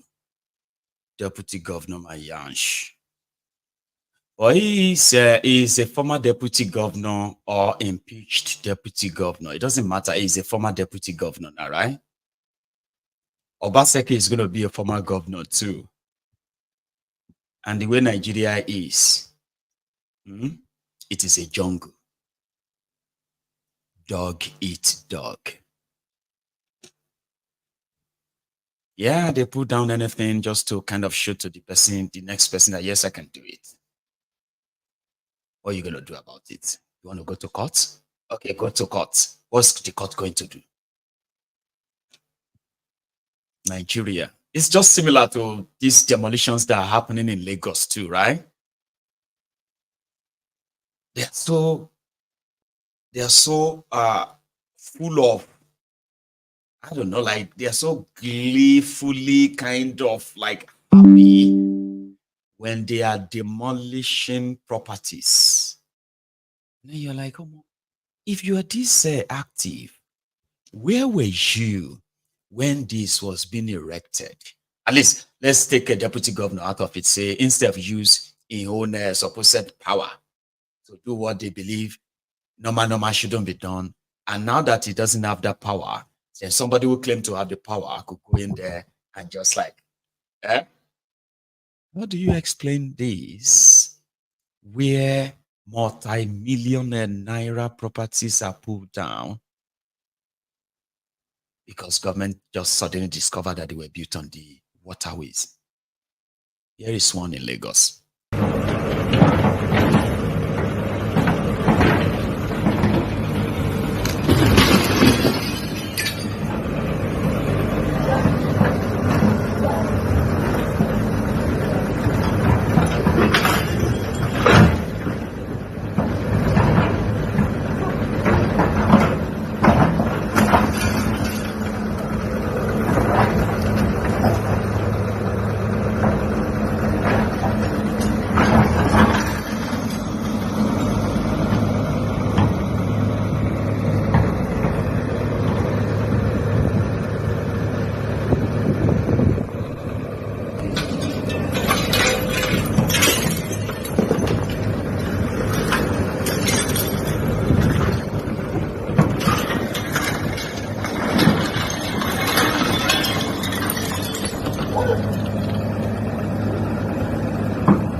I should stop it, because I can't imagine what it is like for especially those of us who have actually invested in in property.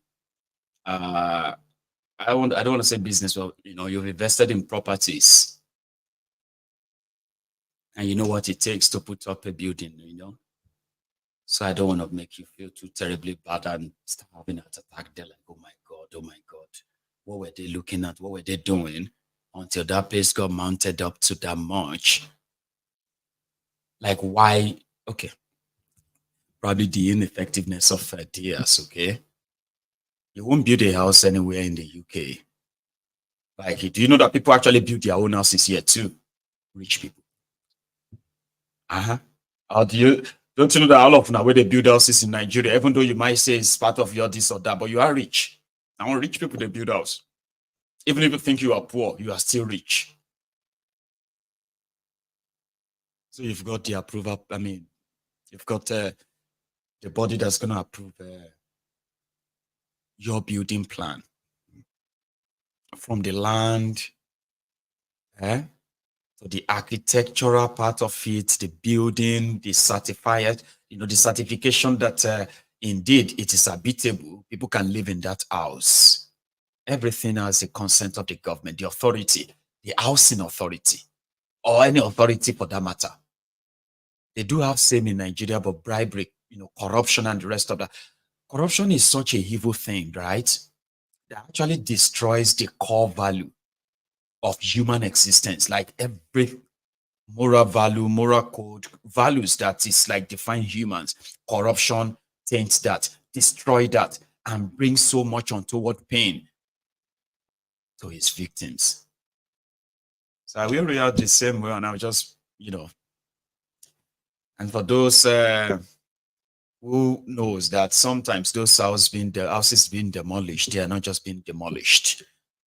Most of the demolition, as much as in some cases, right, they have proven or given justification for such demolitions. Hey, guy man, one way they just came there and said, Obaseki did not demolish Shaibu's house. So who told you that Obaseki demolished Shaibu's house? Or on a comprehension problem done finally out of control, out of hand. So anyway, Obaseki demolished the security post built by Shaibu in front of his house inside the same government residential area after his impeachment. They said that the security outpost built next to his gate was there as a security outpost for his own security details as deputy governor.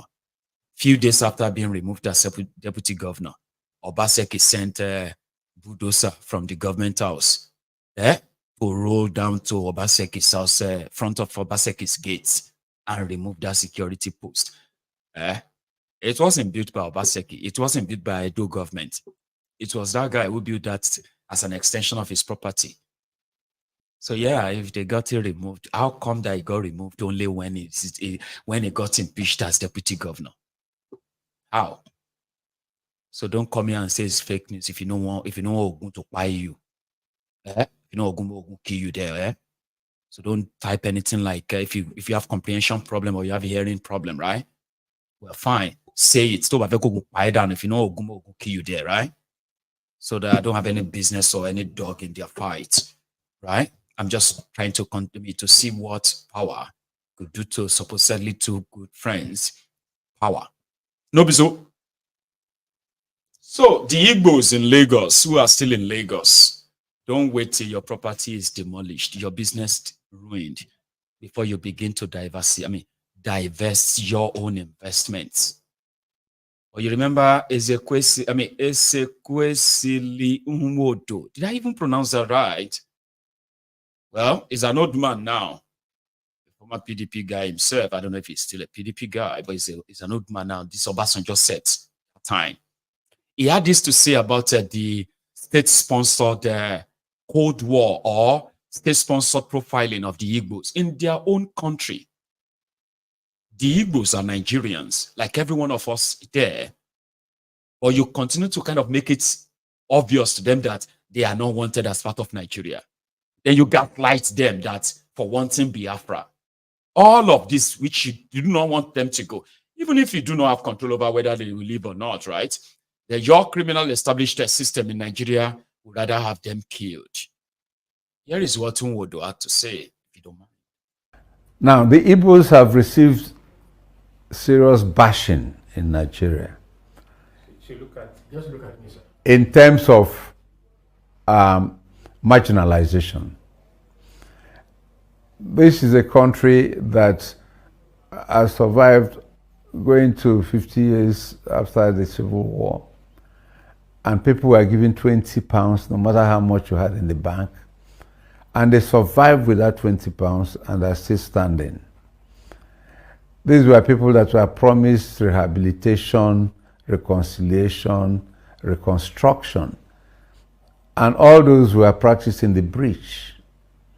50 years after, we are still fighting in the parliament for a Southeast Commission to do those three things that were promised after the Civil War in 1970.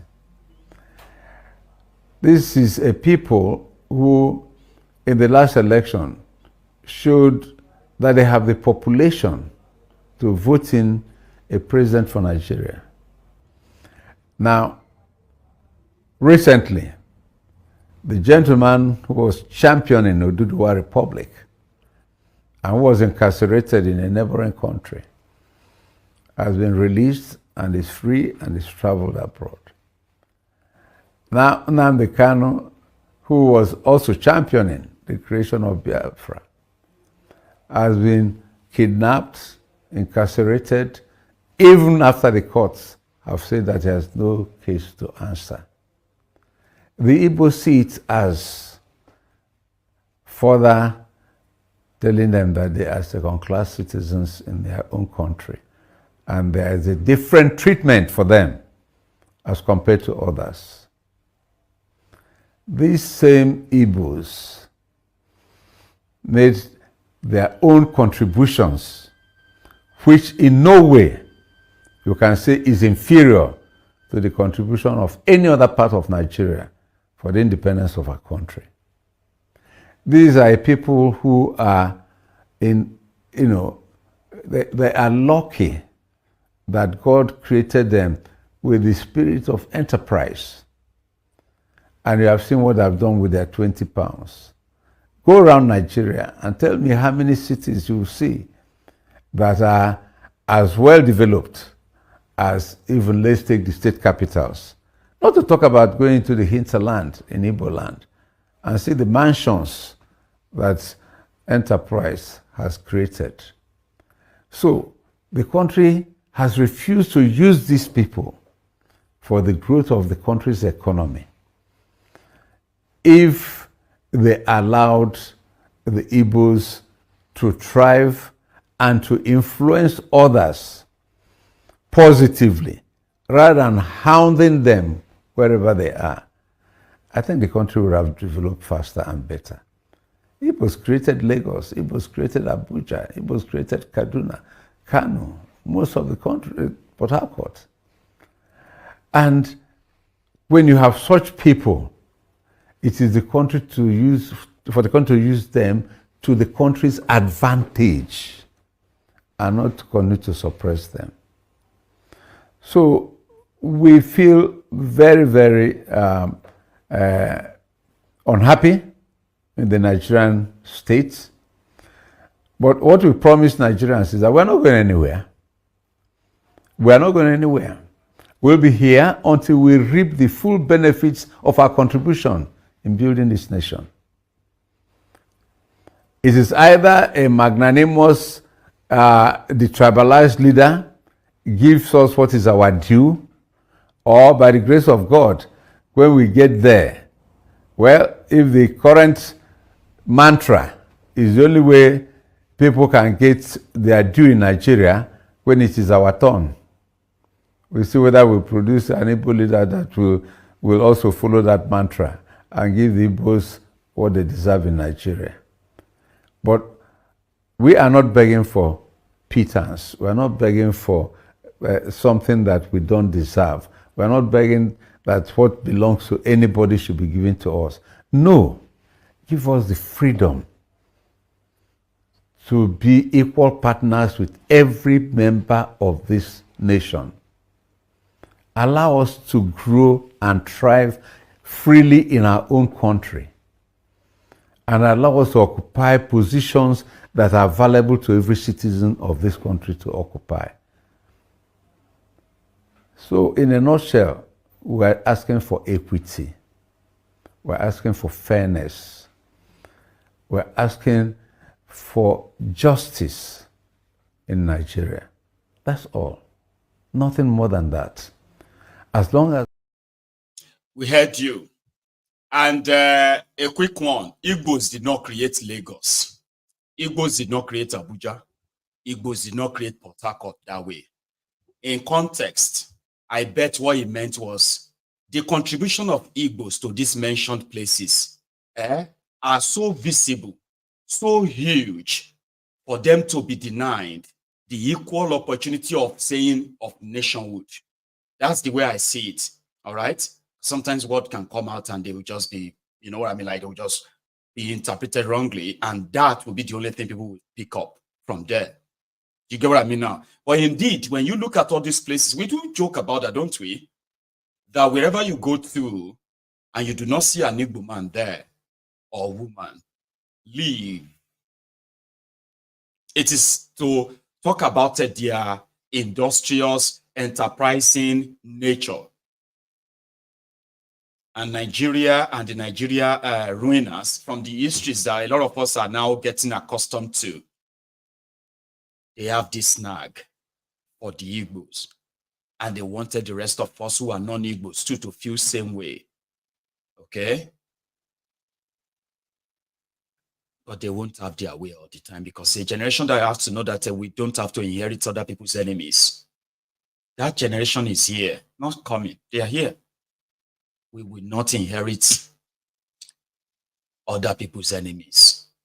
And we would not inherit the enemies of our forebearers. Yeah? Well, I am a champion of that. Right? Let's go forward. This was Peter Obi in, talking about Igbos now. The man that wanted to be president of Nigeria. That is Peter Obi. He was in Massachusetts 2 days ago. And last night he was in New York, New Jersey. And this time around he had a sort of a gathering or to say thank you to those of you who are the obedient in diaspora. And one of them had this to ask. From what happened within the place, right? Charade is in New Jersey, and Peter Obi was at his backyard yesterday. We have not heard the last of that, right? Yeah. Make a significant impact in the development of Nigeria.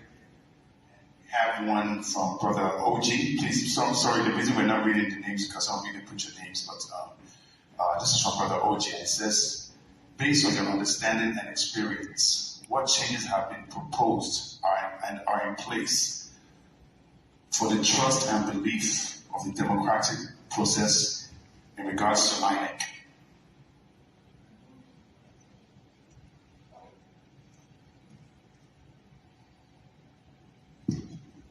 There goes my question. Excellency, Brother Peter Obi, God bless you. My name is Ben Dutse Malone. I am from Ghana. I wanted the Eagles to win, but it didn't happen. And I will not mention your love here. Even though I'm from Ghana, for some reason, I get easily mistaken. Oh, you are deciding I'm Igbo already. Okay, so let me say Kadusa. Let me just put it this way. I spent 12 years at the BBC in London. If you've had any of the programs, I probably produced or presented them in a Pan-Africanist way. I'm a strong believer in what Nnamdi Azikiwe did with Kwame Nkrumah. We are here in the United States. Lincoln University in Pennsylvania is not far away. When Nnamdi Azikiwe left the US, mentoring Nkrumah, he came and set up a newspaper, not in Onitsha, your base, but in Accra. And as a Pan-Africanist Christian, I'm of the strong view that Ghana's success is still meaningless unless Nigeria is happening. We may joke about Nigeria. We are copying many things from Nigeria, whether in terms of Christianity or politics. In case you have not been told enough, you represent hope and change, not just for Nigerians, but for many of us Africans who consider ourselves Pan-Africans. You represent a possibility for us that if Nigeria gets it right, all of us can get it right. We know the role Nigeria played when we had to help Sierra Leone and Liberia. Without a strong Nigerian force, ECOMOG wouldn't have gone in. Now, for those of us who happen to be here, I'm working at the United Nations. You said we shouldn't give up. I was in Glasgow 2 weeks ago because I attended Glasgow University. Your young brothers and sisters there, bright, excellent, you are a sacrificial, selfless leader. They have sort of given up. And there are many of us here maybe gone back, set up business in Enugu, and our brothers chopped the money, maybe in Accra, they have felt the entitlement. What gives you hope? What keeps you going? Why and how do you encourage me now to pack my things here in New Jersey and relocate? I told a Nigerian friend, if I had to come for 3 months, sacrifice for your success, I would do it quietly, even though I wasn't Nigerian. The problem is that we desperately need somebody of your caliber. When you mention China, you mention Singapore, Malaysia. All we are thinking, Ghanaians flocked to Nigeria when Nigeria was doing well. We need Nigeria to do well. So, sir, what gives you hope? What keeps you going when we all live here now? What are we going to say if he refused to buy a house in America? Because of my time, let me play you the extension, okay? And I can say something about that before we go tonight, okay? Yeah. America, because Onitsha is the best place on earth. Thank you, sir. Thank you. I leave it alone. Thank you very much. And for your information, that's a Ghanaian, all right? A Ghanaian who that lived in London, visited Glasgow, now lives in the US, interested in Nigeria, a Pan-Africanist, and asking Obi, you are not just for Nigeria. There are many of us who felt like Pan-African, who are Pan-Africanists across Africa, looking at your stride. I don't know, I just thought I should say that before I play you the second part, right? Now take a look. America, because Onitsha is the best place on earth. Thank you, sir. Thank you. I leave it alone. Thank you very much. And I'm sure you saw. Sorry. Thank you for your kind comments. You actually said it all. And I'm sure you saw what happened to me in Ghana this year.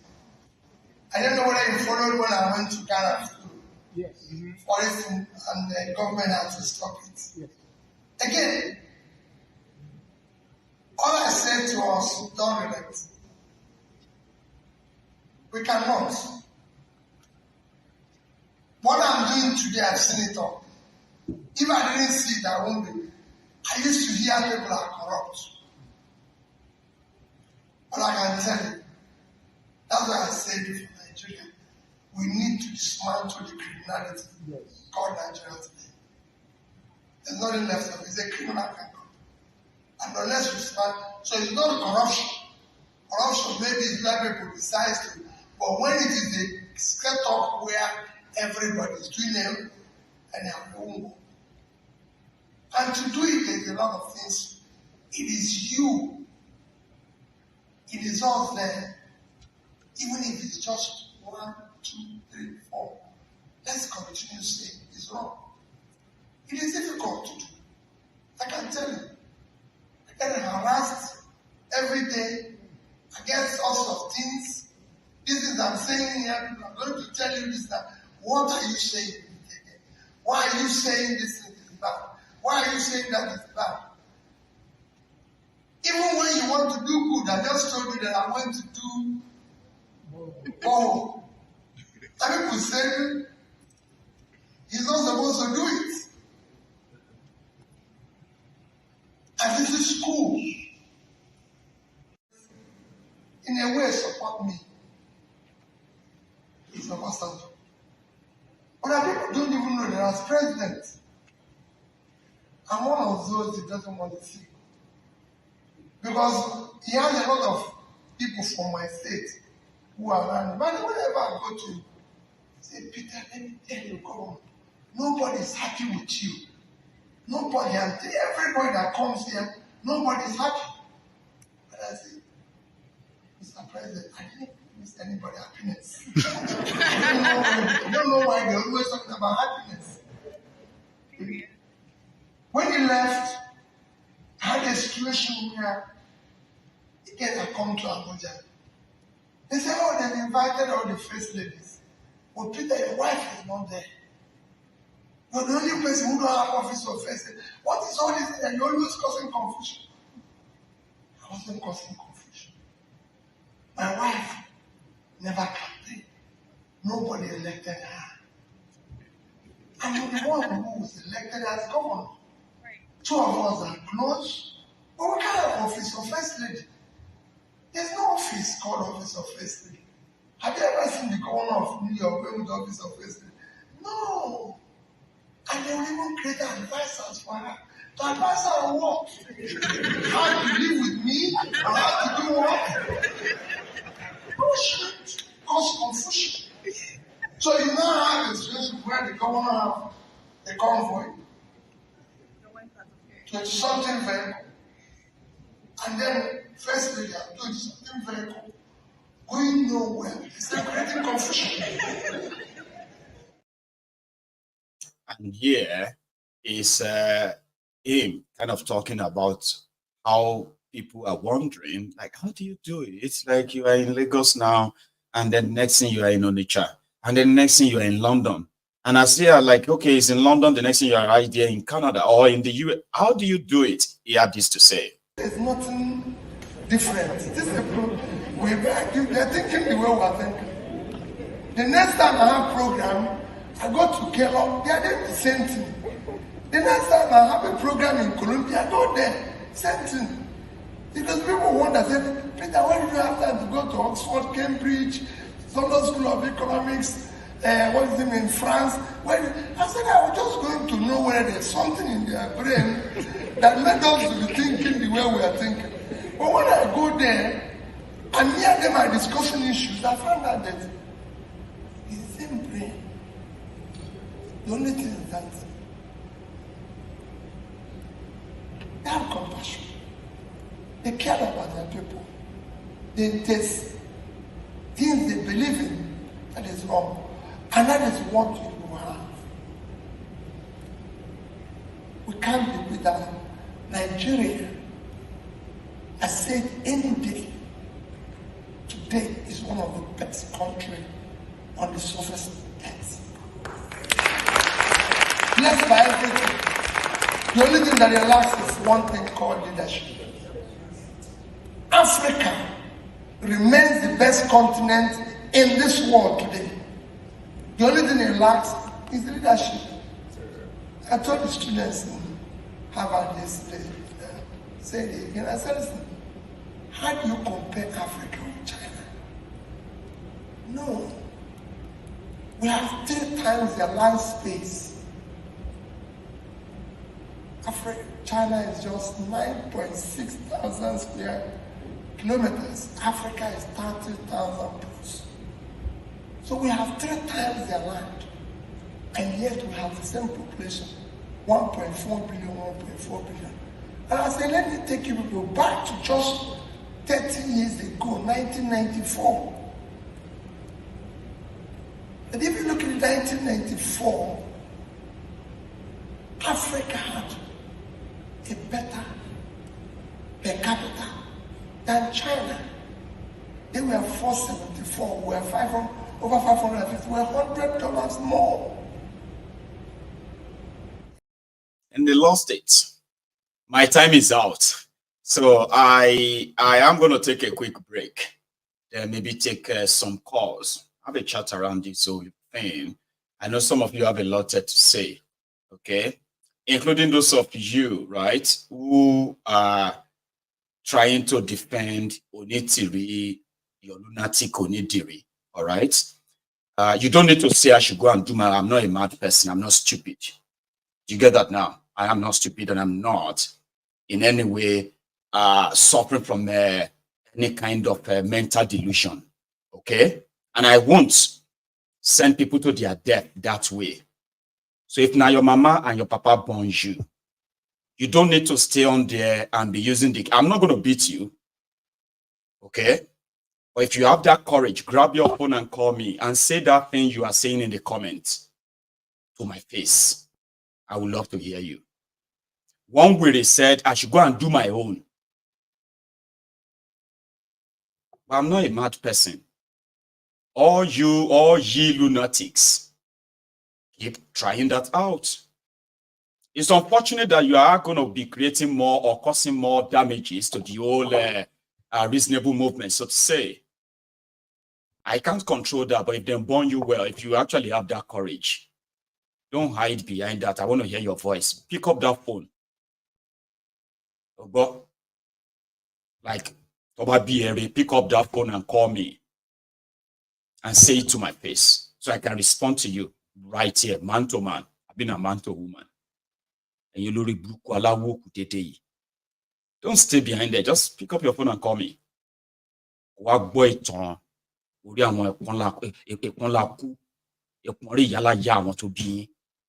You get that? It's not hard.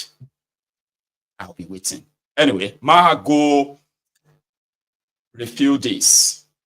And when I come back, I would love to speak to the Onidiri lunatics. It's unfortunate they are a bunch of crickets, right? We make so much noise when you are walking through the path like that. Lunatics with phones that will never feature or be there or be anywhere where this whole thing is actually happening. They have all other idiots that they can send on and they can use their video to say, yeah, we did this, we did that. Move phone with me. And tell me you are speaking for Onidiri. Stop typing. Pick up the phone and call me. I will be back. Don't go anywhere yet. 70 years old man.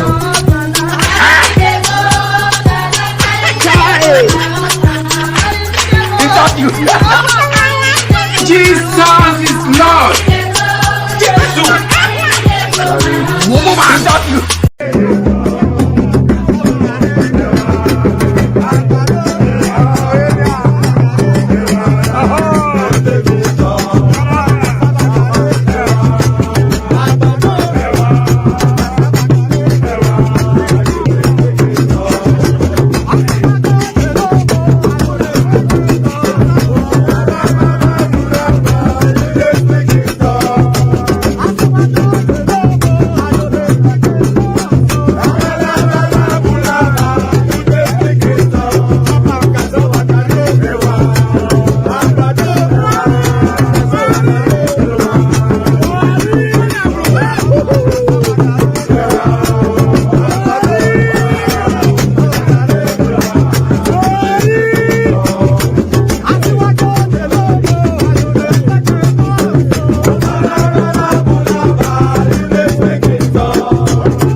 I have a caller. I am so sorry for keeping you waiting. Sometimes I dance behind the scene like that. I don't know why. Sometimes I'll just be giggling like that here, like that. And sometimes I can show it. How are you tonight, sir? I'm doing great, Maiyegun. How are you? Papa, I'm very well. Oh. Is that Sajide there? Is that you? Yes, of course. Charade. That's a Charade. Yeah. How are you doing tonight, sir? I'm good. Yeah, I just want to, because when I saw the video of what happened at Ibadan, I was very surprised. And I think, what really happened is that, just like you have said, that they want to use this event to destroy a legitimate, movement, which I think maybe, if they end up doing this and somebody is there sitting, glorifying himself on this, and then at the end of the day, Yoruba nation will not even come alive at all. That is one thing which I see in all these things. Maybe they are being used somewhere to criminalize it. So that if they have to arrest you at the airport for for supporting Yoruba nation. They need a reason. They want a reason to be able to do that. Okay? So Exactly. you can walk to Nigeria now from the US, for example, and put on Omo Yoruba nation now and walks through their airport, right? To make you a target. Events like this will make you a target. And there are some people that believe that it's a price you have to pay for freedom. How is that a price to pay for freedom? When you make yourself a target, it's no base, no backing, no nothing. How deluded can one be and say it's a sacrifice? Can the sacrifice the lower and already book Nigerian government sacrifice? And it is high time, we should, Yorubas should stand up, because when you look at what is happening, the reason for this hunger is because, like where I come from now, I will not mention the place. Could you believe some people cannot feed, they can't go to farm because Fulani has taken over everywhere. They've taken over everywhere. I know of a guy that, he collected loan to go and do cassava farm. One day he just got to the farm. He met cows. They have scattered everything. And that was the end. No compensation, nothing. And that is what has been going on. And according to what they say now is that if you go to the police, problem. So the only hope is Amoteku. That's only Amoteku that can deal with those guys. But you go to the police, you are in problem. They will even tag you as the offender. Yeah. So I don't know. So that is the cause of, imagine a farmer who can feed himself, who can boast of so many tumbers of yam, will now go on begging the village. Let's put it this way. Let's even do it this way. Let's put it this way, sir. Let's say the Yorubas have Amotekun, but these people wanted to make us see our thoughtfulness, their thoughtfulness, right? Let's say they chooses to use those dedicated young people to serve as a special agent that will continue to make it impossible for Fulani terrorists to dislodge our farmers. And farmers begin to see them, to say, oh, we have some people who came here to rescue us. So they are not Amotekun, they are not police, they are not military. Since they came here and showed these people, we have never heard from them again. And we have been farming peacefully in this area. And that people are those Yoruba nation advocates. Do you know what that positive, that the effect of such positive kind of influence would do than the charade that happened yesterday? Because that's what I do think sometimes. I say, see, if we have an extra influence to wield, right? We should stop all these kidnappings as much as possible. Stop all this disruption as much as possible, and own those victories wherever we are able to do them. I don't think majority of those guys actually have that in mind. Unfortunately, they would rather somewhere else. It's very, very unfortunate, and I think the high time that we, that people begin to think about this, that what is going to happen for us to start acting. We must start acting. Yeah. So what is going to happen in about 2-3 years to come, when people cannot feed anymore? A hungry man is an angry man. And it's going to happen one day, because when people got, imagine, in the village, in the village, when you are in the village, you put your things, you can even put yam on the road. Nobody will steal it. But try it now. Just put it by the roadside. People will go there and see this yam. And don't wait for you to put the yam on the roadside anymore. They come and harvest it themselves. You go to your farm and see all your yams gone. So people don't even, the love that exists in the village now has been destroyed. So many things have been destroyed, and I just pray that action should be taken so that we may not become beggars in our own land. We not become beggars. Start begging. I mean, people in the village that used to pack food and give to people in the city, with the land and everything around them are becoming poorer and poorer. And some people don't know that that's actually a national emergency. We know why, Baba. Let me take another. Well, okay, thank you so much. Thank you, sir. God bless you. You too. Yeah. Have a good one, okay? Here is, I mean, it is true. Let me ask my caller to hang in there for me for a sec. Oh, did you just, oh, I lost him. Oh, I lost the caller. But I think I got him back.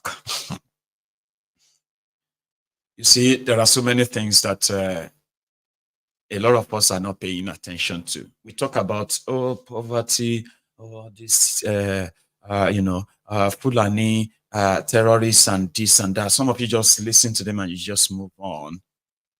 But if you know the wreck and the damages that these guys have wreaked on the existence and survival of our people, you're not going to kind of sit there and just brush it aside whenever you see the news that says Fulani terrorists destroyed farms. For 10 years now, they've succeeded in pushing our people into poverty, more poverty. And you get what? Guess what? Food poverty. That's the list of poverty that's ever happened to the Yoruba people since they have been part of that contraption called Nigeria. Food poverty. How? Now, 10 straight years of assault on the Yorubas and the Yoruba farms. The ones that they have done so much to kind of cover it and silence the news around it for years now. It's paying off now. Our people are kind of struggling and facing severe hunger. And I don't know if 2-3 years, they will last 2-3 years. If not, it's done. Prince Jejeman, how are you? Yeah, I'm fine, Baba. Are you? I am very well. The Prince, it's been a while. I don't know. I've not heard from you in a while. How's everything? Yeah. Yes, Baba, I'm fine. Oh, I've been missing you too. I've been very, very occupied with some things, you know. Well, life in itself, it's like a struggle. We all struggle through it. So I'm glad to hear from you again, Baba.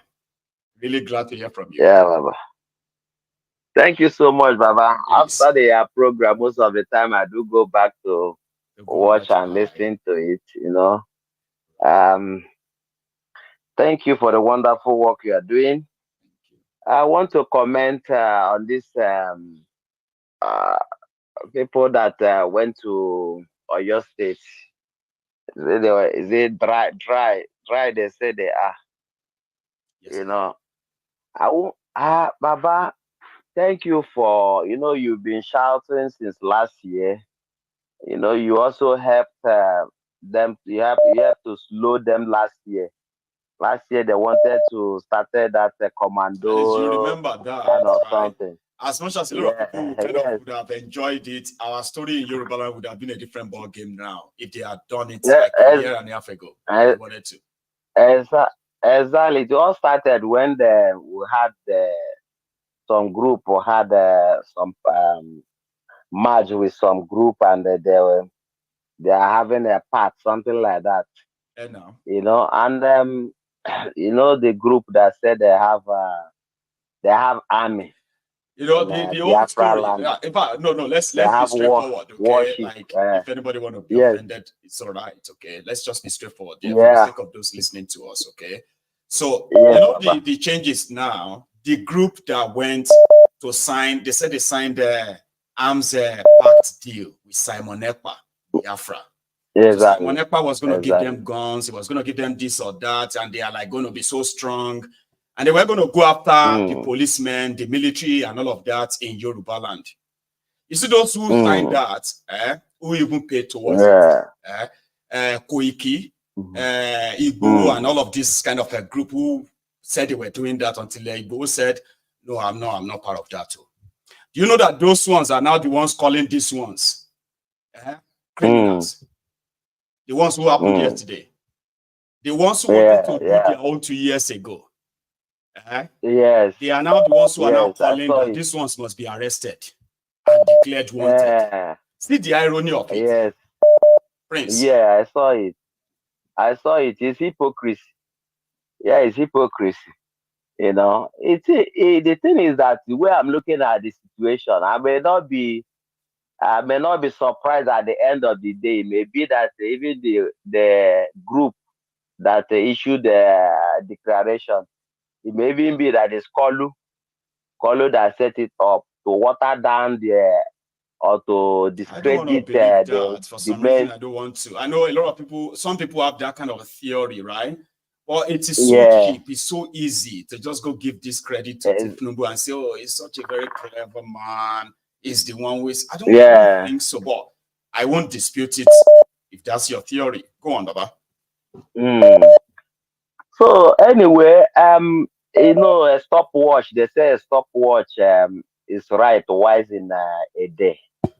Okay, what I could grab from that their action is that their uniform had a badge, and that their badge. I love that badge. It's authentic. Really? You understand? The way they kind of sewn it and all that, yeah. Yes, they call them Yoruba Nation. Is it called Yoruba Nation Soldier or Yoruba Nation Army? I saw it too. I'm so terribly I didn't save it. I should have saved it and show us. Yeah. Let's give it to them for that. That badge, you know, that uniform they wore, you know, they really stitch it so very well. You know, oh, just for optics. So at the end of the day, what came out of it? That's what should be. The only if it's for entertainment, right? You love this. Exactly. You love the addressing, you love the action, and all of that stuff. But that's the fun of it, right? But it's much more dangerous than that. It's much than that. Because once after the pictures are taken, once they have taken the video, once you have seen that your fancy badge, the next thing is now to endanger the lives of every Yoruba. They are publicly stand up for Yoruba nation. That is beyond these pictures. You know that? You know what their move is a suicide mission, Baba. They didn't even do anything to show that they are on suicide mission. It's pure coward mission. Baba, you were there in the secretariat. Obas were meeting. You have guns. You didn't go in there and take them so that one can actually be a real news. Baba, you were there waiting for them for Amotekun to come and take you. It will be a headline.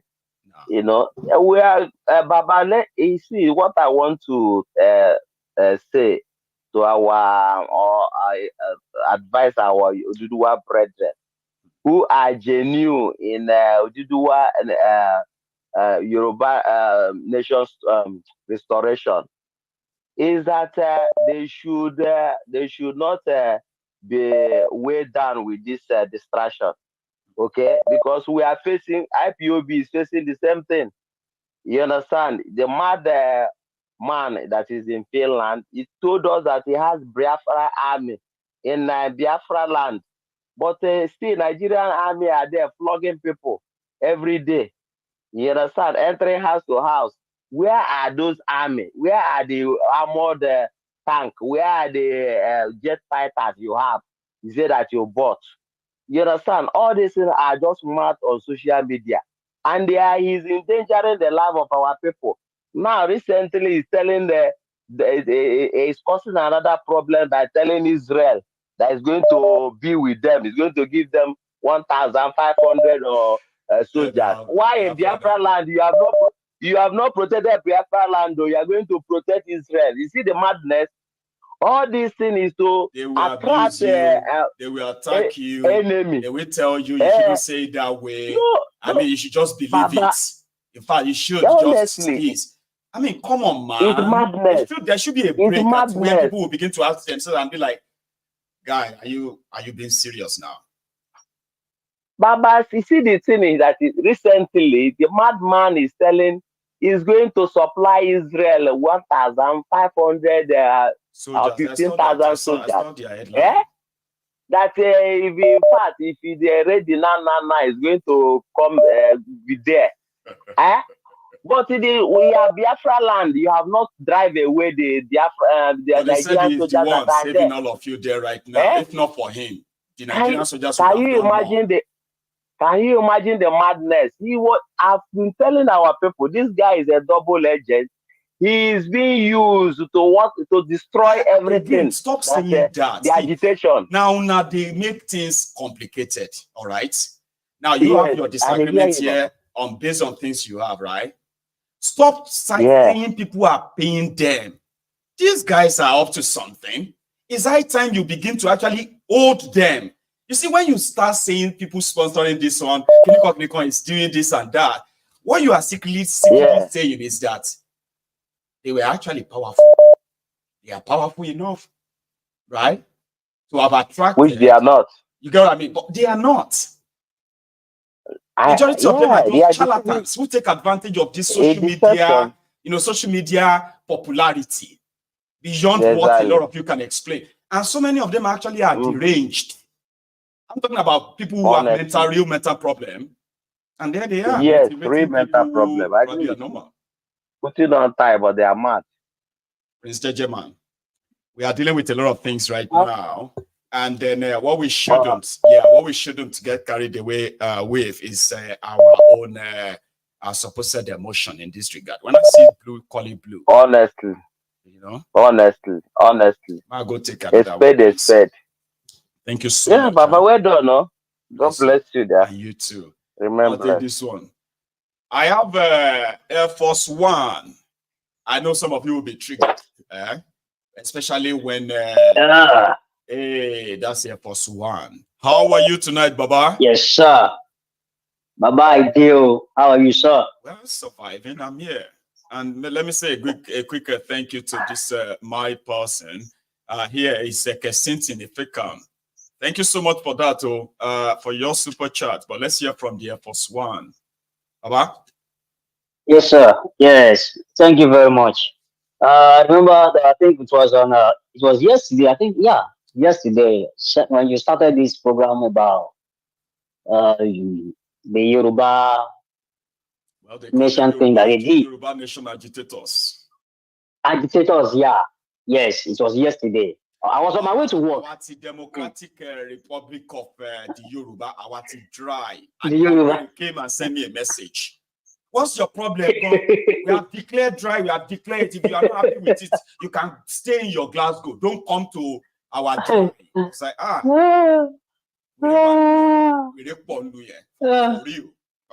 mean, honestly speaking, like I was just laughing anyways. Like I said, I was on my way to work. I was laughing. And also when I go to work, I have this woman that we work together too, my colleague. She's Igbo and she's Biafra. And so I was just telling her that, look, these people, even though as eager and thirsty somebody is in, like getting your bad nation, being an dual nation, but this is not the right way to do it. It's not. This is just like watering down the dignity, the integrity of the whole movement. Like the last caller said, maybe it is Tinubu that is behind this. And if there's somebody behind this, because if you see these guys averagely, these are like average guys that they are intelligent quotients, and you'll be wondering how they are able to convince people that actually listen to them. Like logically, right? Yeah. I believe that when I say something here, there are things I know. And all of you, there are things you can research on and come back here and say, Maiyegun, you are saying nonsense. All these things you are saying is nonsense, right? That's no. When they are nonsense, right? And people come on and say, oh yeah, I did confirm that or that. Well, I mean, come on, I've listened to some of these guys and I do wonder, in all sincerity, I do wonder how they need to actually really convince anybody to listen. The danger there is like I said, I was laughing and it's not funny though. But it's like somebody pulling off something that you think is a joke and it's not a joke. Okay? But the danger there is they are trying to criminalize this movement. And this is the only hope some people have. Like me now. I'm me. But for real. This is my hope. This is my hope. So you're trying to criminalize this one, like you try to do everything to criminalize. You be like a criminal for thinking that. Yeah, you know how they want to declare Biafra. Yeah, yes, how they want to declare Biafra proscribe Biafra a terrorist organization, which they are not. They're trying to do the same thing with these people now. I mean, to us now. And you are giving because anybody that has me their chance, and you can't think enough. You think you are feeling like you are actually doing something which is totally detrimental. Who can think that through? Yeah. You can't, you know what, you're gonna play, you keep mother kushere now. You don't play with confusion. You give mother kushere. This is a serious matter. It's about destiny. It's about generations to come. And we have it's about like the matter of life and death. And are dislodging people who think this is the most we deserve. For you to show them this is not what we want, we deserve more, you will have to take them out. Then should anybody pretend that these guys are not as, they are not as hard as they are evil? We can see what they use the money to buy. All the weapons around them and all of that, they have them just to use them to what? To kill us. If we are going to take on them, then we need sizable number of that same weapon. And we shouldn't even blink. We should do it in a way that they will know that you are not joking. But not this way. Now, look at this. It's not. In fact, that is the word. Baba, I'm not happy because there's nothing you are hearing from Nigeria every day that is even positive in the first place that you can even try to say you are a Nigerian. People ask me every day, where are you from? I tell them I'm a Yoruba. I'm from Yoruba nation because I'm a Yoruba man. I'm not in Nigeria any longer. And that is the ugly truth. Because you know what I'm saying? But these people, this buffon, this idiot, this barouch, who call themselves leaders in that country, everything they are doing, or everything they are every day, is nothing but disgrace and embarrassment. Embarrassment. Air Force One. Thank you, sir.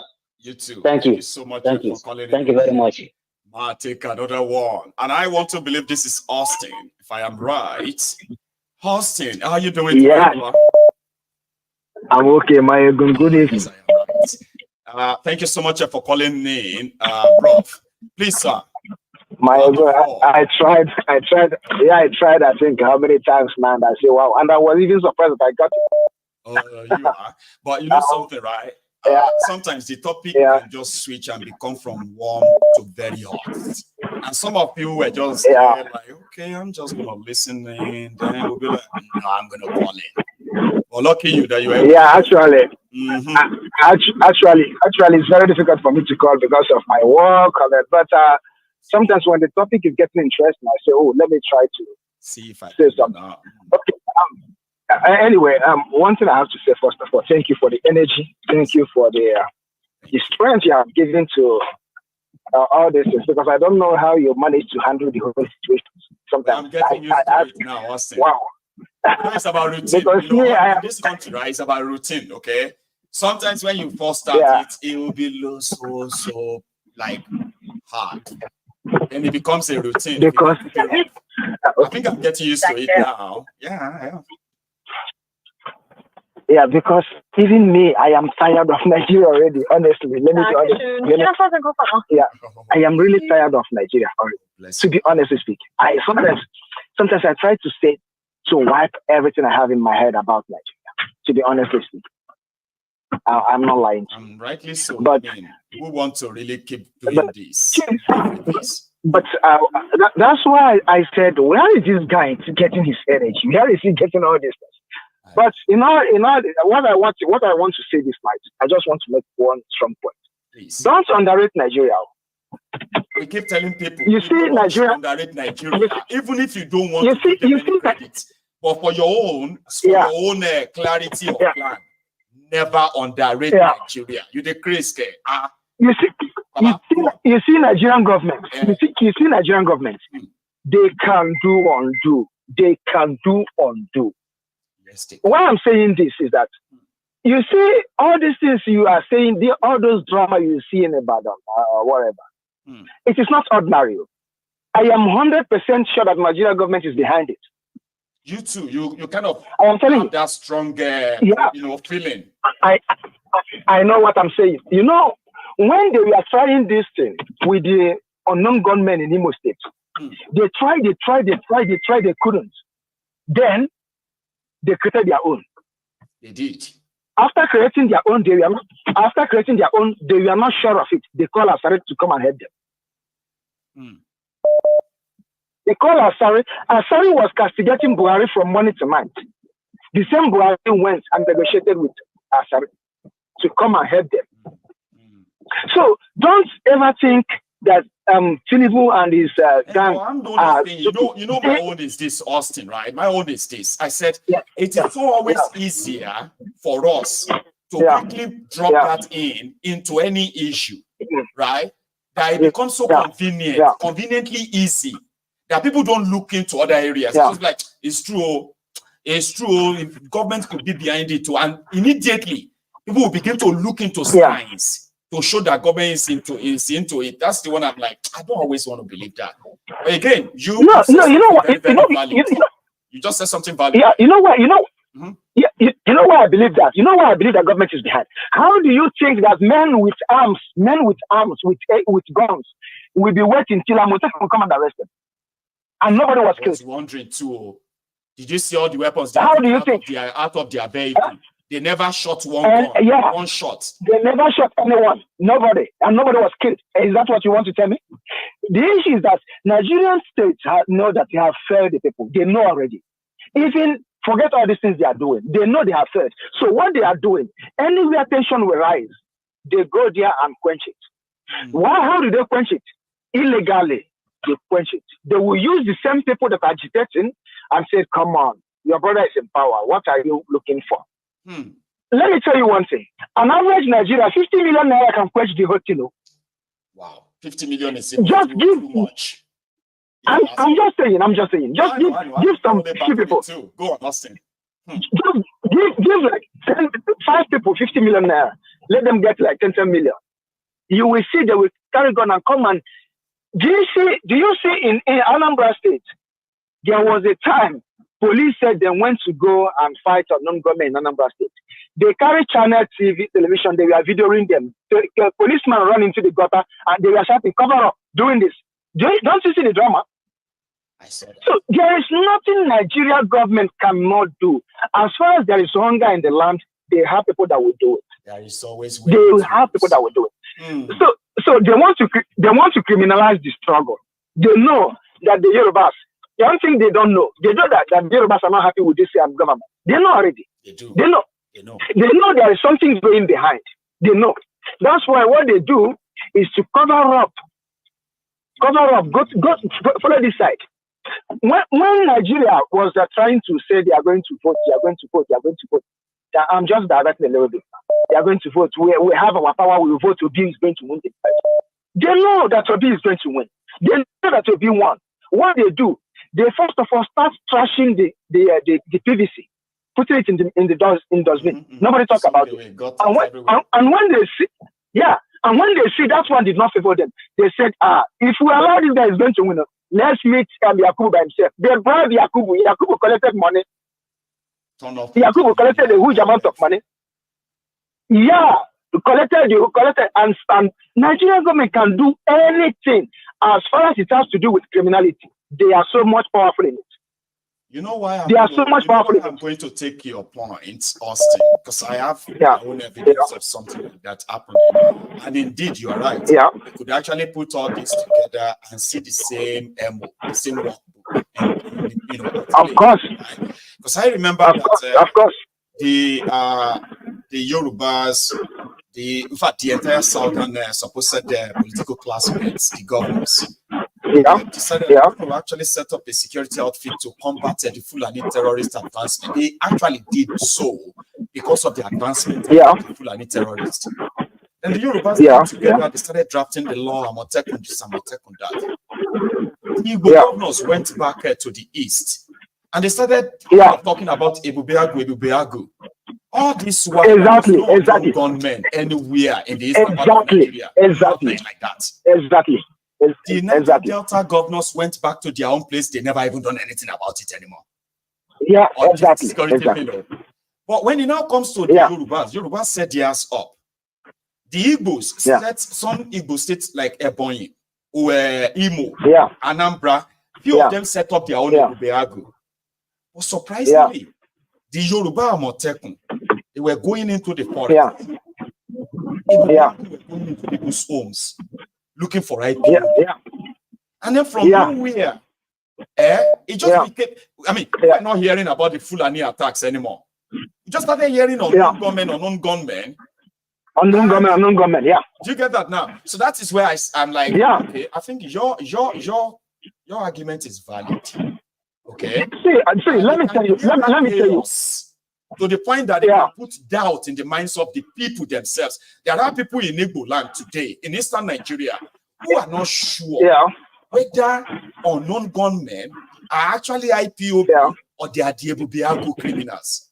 To even convince them, they are not sure. They will tell you, but we saw what happened in so and so. They are not sure which one of them is staged or not. But the whole process of all that is happening in eastern Nigeria today, all of them started right before our very eyes. And we watched them the story too. I think I'm going to have to agree with you, Austin, at least. Do you see, sorry. Do you see now that the Fulani herdsmen have started killing people in Enugu State again? Exactly. Do you see that again? Yeah. Do you see that again? So, see, let me tell you, there is an agreement. There is an agreement that we don't know that Tinubu and his gang had with these Fulani guys. Hey. We will allow you to be in the power, but allow us to do whatever we want. Let's do what we want. Since Tinubu is desperate to have the power, he can allow them to do anything. Have you seen any Fulani herdsman that has been arrested or accosted since all this while? Have you seen it? No. They want to destabilize other regions and tell you what to do, and then go ahead to do what they are doing. They are destroying farms to make people feel hunger, to make people not to farm again, so that they can carry out their quest. We are in a mess. So don't underestimate Tinubu and his gang. They can do anything. Don't say they are not the one that did it. They can do anything. They can do anything. So that's my contribution tonight. Maiyegun, thank you so much. Thank you, Maiyegun. Well enough to actually get me to actually say, oh yeah, I needed to see that, even if I wasn't seeing it that way. Okay, thank you so much. That's Austin from Germany. Ladies and gentlemen, the line is still pretty much opened. Okay, and you could be the next person speaking on that phone. Indeed, if you also want to, I don't know, I think I just took one out. Let me do that. Right. So I was going to take that, but that call dropped. Now, if you have been with me all night, at least so far, come on. If you haven't really liked the broadcast, I think you should. Don't you think so? Anyway, thank you so much for what we have had there so far. Well, let's have this. Let's have it. Hello there. Hello, Maiyegun General. Hello, sir. How are you, Baba? Longest time. Good, you? Well, I'm very well. And who am I speaking with, please? This is Ken from California. It is Ken from Cali. Now, Ken, it's been a while too, I would say. Yes. Well, good enough. You are here now. Baba, how are you today? Yeah, how are you coming? Well, good, you? Thank God. We can't complain. Please.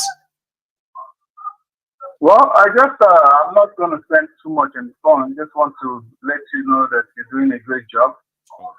You should keep doing what you're doing. You are enlightening us every single day. You know, it's an amazing thing to turn on to your show and at least be able to get the truth and the right information from you. So that's a beautiful thing, and we just want to say thank you for the good work. Thank you. And thank your family too for the sacrifice they're doing.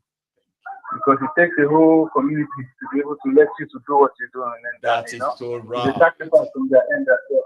I know. Thank you so much, Ken. Right? I appreciate this. Okay, I really do. And thanks for the support as well. Okay, you have a good one, man. Now that's a Ken from California.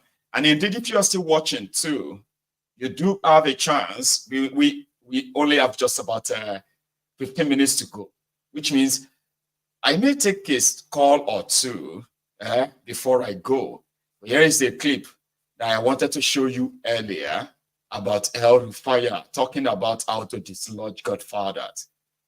Is either El Rufai would have to run to exile soon if Tifnumbu really want to be more than a paper tiger that can bark and bite. Okay? But if he's not, the guy is already oiling his propaganda machine. We're not going to hear him soon. But this was 2016, 2017, when Ambode was the Lagos governor, and he was a friend to El Rufai. He said this. We're in the same party. We get along very well, as far as I know. Do you want him retired? Is he godfather of Lagos? I don't know if he's the godfather of Lagos. It's up to him to say that. What I know for sure is that we have retired godfathers in Kaduna.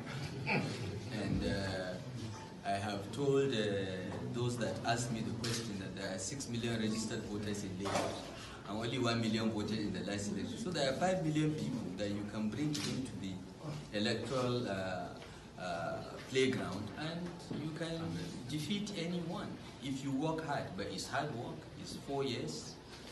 That's what I said. Now, if anyone feels offended by that, that's his business or her business. So you want Lagos to follow your template for retirement of godfather? I have no recommendations to Lagos. Okay, I am the governor of Kaduna State. I know Kaduna politics pretty well, and I play my role in my party towards the overall success of the party. I have no recommendations for anyone. I'm just saying that if I'm asked a question and I give an answer, anyone that feels offended by the answer, this is all business. I have no apologies.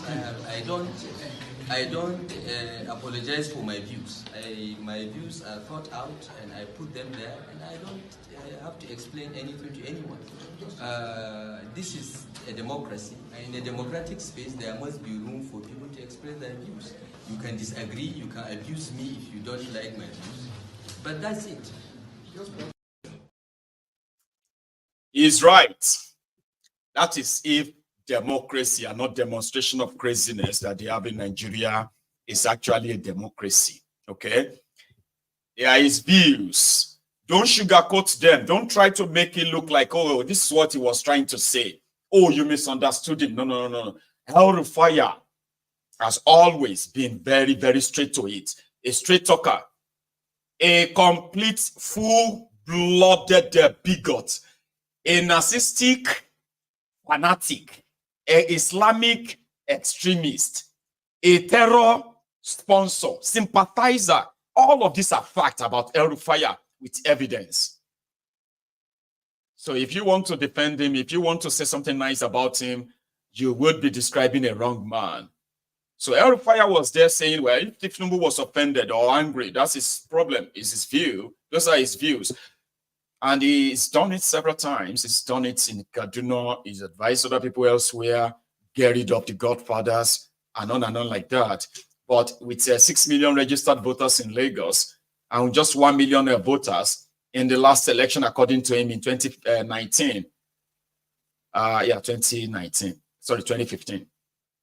So, of course, you could dislodge Tifnumbu, but that was never to happen. Now, only the obedient came to use that logic, but they had to use rigging to reduce the whole embarrassment for Tifnumbu. Like Lagos landlord got trounced in his own backyard. That way, how far? So they had to rig it and close the figure enough to make it look like at least he tried. So yeah, Amber, they didn't use it. So it won't matter anymore. And this guy is back today, and he's going to be throwing the salvos. He's going to be firing shots at Koolu. And a lot of people are going to believe that he's doing so because he lost out in the power play where appointments were being shared to those they believed made Tifnumbu their president inside the APC. But it was never to be. So there's so much to look out for, I promise you, on from the stable of El Rufai of Kaduna.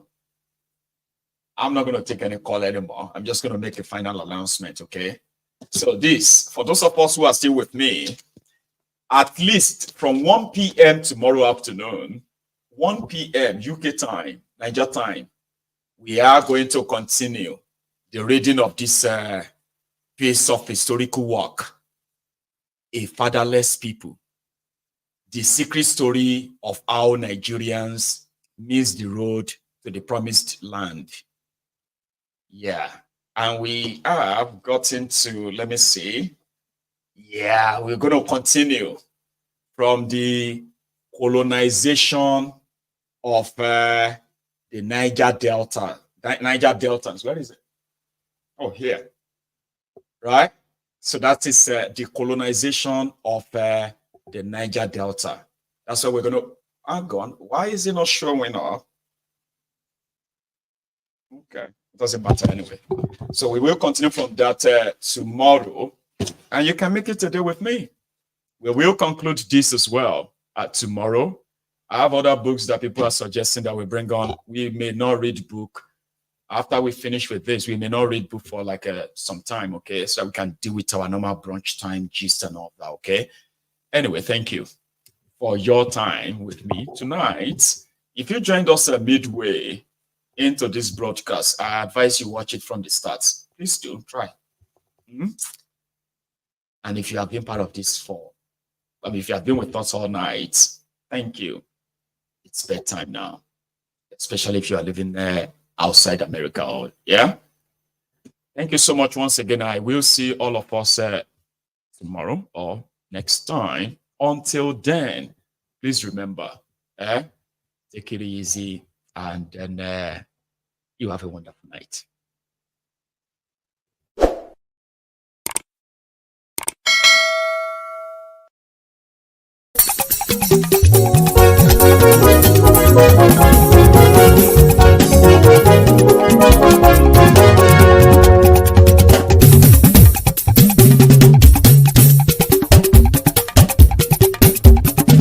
Maiyegun làwa mọ̀ làmọ̀ tó dòdòdò.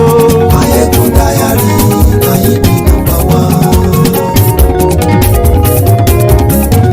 Maiyegun làwa mọ̀ làmọ̀ tó dòdòdò. Maiyegun Diary láyé bí nọ́mbà wá.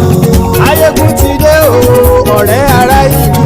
Maiyegun Diary láyé bí nọ́mbà wá. Lórí Facebook, lórí YouTube. Maiyegun Diary láyé bí nọ́mbà wá. Gbogbo bó ṣe ń lọ ni Maiyegun já wa sí. Maiyegun Diary láyé bí nọ́mbà wá. Àṣírí ọ̀jẹ̀lú kì í bò níbẹ̀ o. Maiyegun Diary láyé bí nọ́mbà wá. Bó bá ṣe eré àní Maiyegun máa wí. Maiyegun Diary láyé bí nọ́mbà wá. Ó sì tún ṣe eré wàá gbọ́ níbẹ̀ o. Maiyegun Diary láyé bí nọ́mbà wá. Maiyegun Diary, Diary Politico. Maiyegun Diary láyé bí nọ́mbà wá. Godfatherism kò sí lọ́rọ̀ Maiyegun. Maiyegun Diary láyé bí nọ́mbà wá. Ẹ farabalẹ̀ sẹ́ o kẹgọ́rọ̀ lẹ́nu o. Maiyegun Diary láyé bí nọ́mbà wá. Àní Maiyegun làwa mọ̀ tó dòdòdò. Maiyegun Diary láyé bí nọ́mbà wá.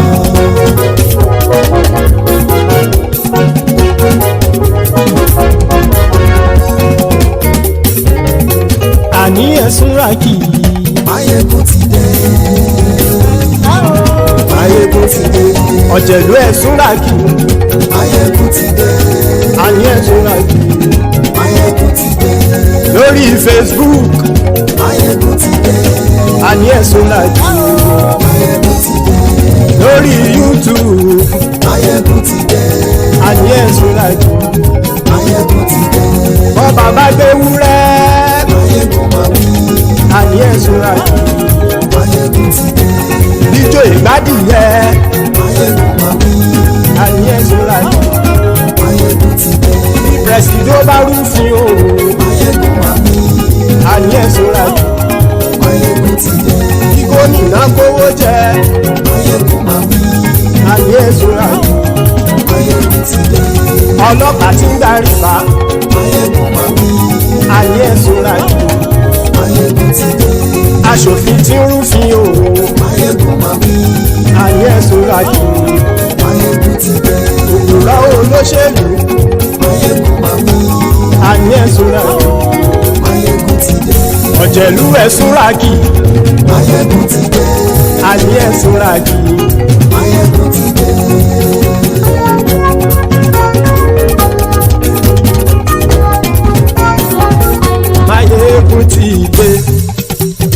ọ̀jẹ̀lú ẹ̀ súnra kì.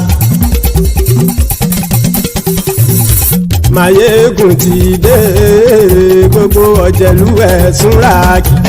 Ṣùgbọ́n ní bá ti ṣe èyí tó yẹ kí wọ́n ṣe ọmọ bá dèrò ní fi wọ́n níran o.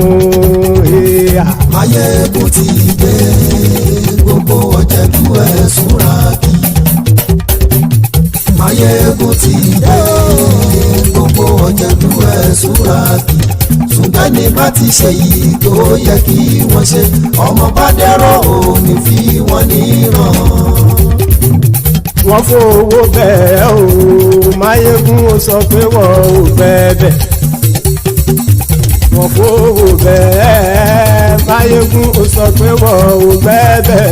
Oníkan ṣáàtì ṣe èyí tó yẹ kí wọ́n ṣe fáwọn ará ìlú tó gbé wọn débẹ̀ o.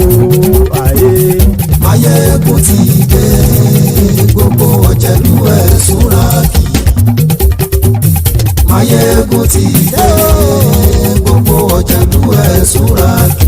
Ṣùgbọ́n ní bá ti ṣe yìí tó yẹ kí wọ́n ṣe ọmọ bá dẹ́rọ̀ ò ní fi wọ́n níran. Kì máa yí ṣeré ọ̀rọ̀ yìí kì í ṣẹ̀fẹ̀. Kì máa yí ṣeré ọ̀rọ̀ yìí kì í ṣẹ̀fẹ̀. Ẹni bá ti lè lẹ́bọ̀ lẹ́rù o ọmọ bá dèrò kàṣàyè tú wọn síta.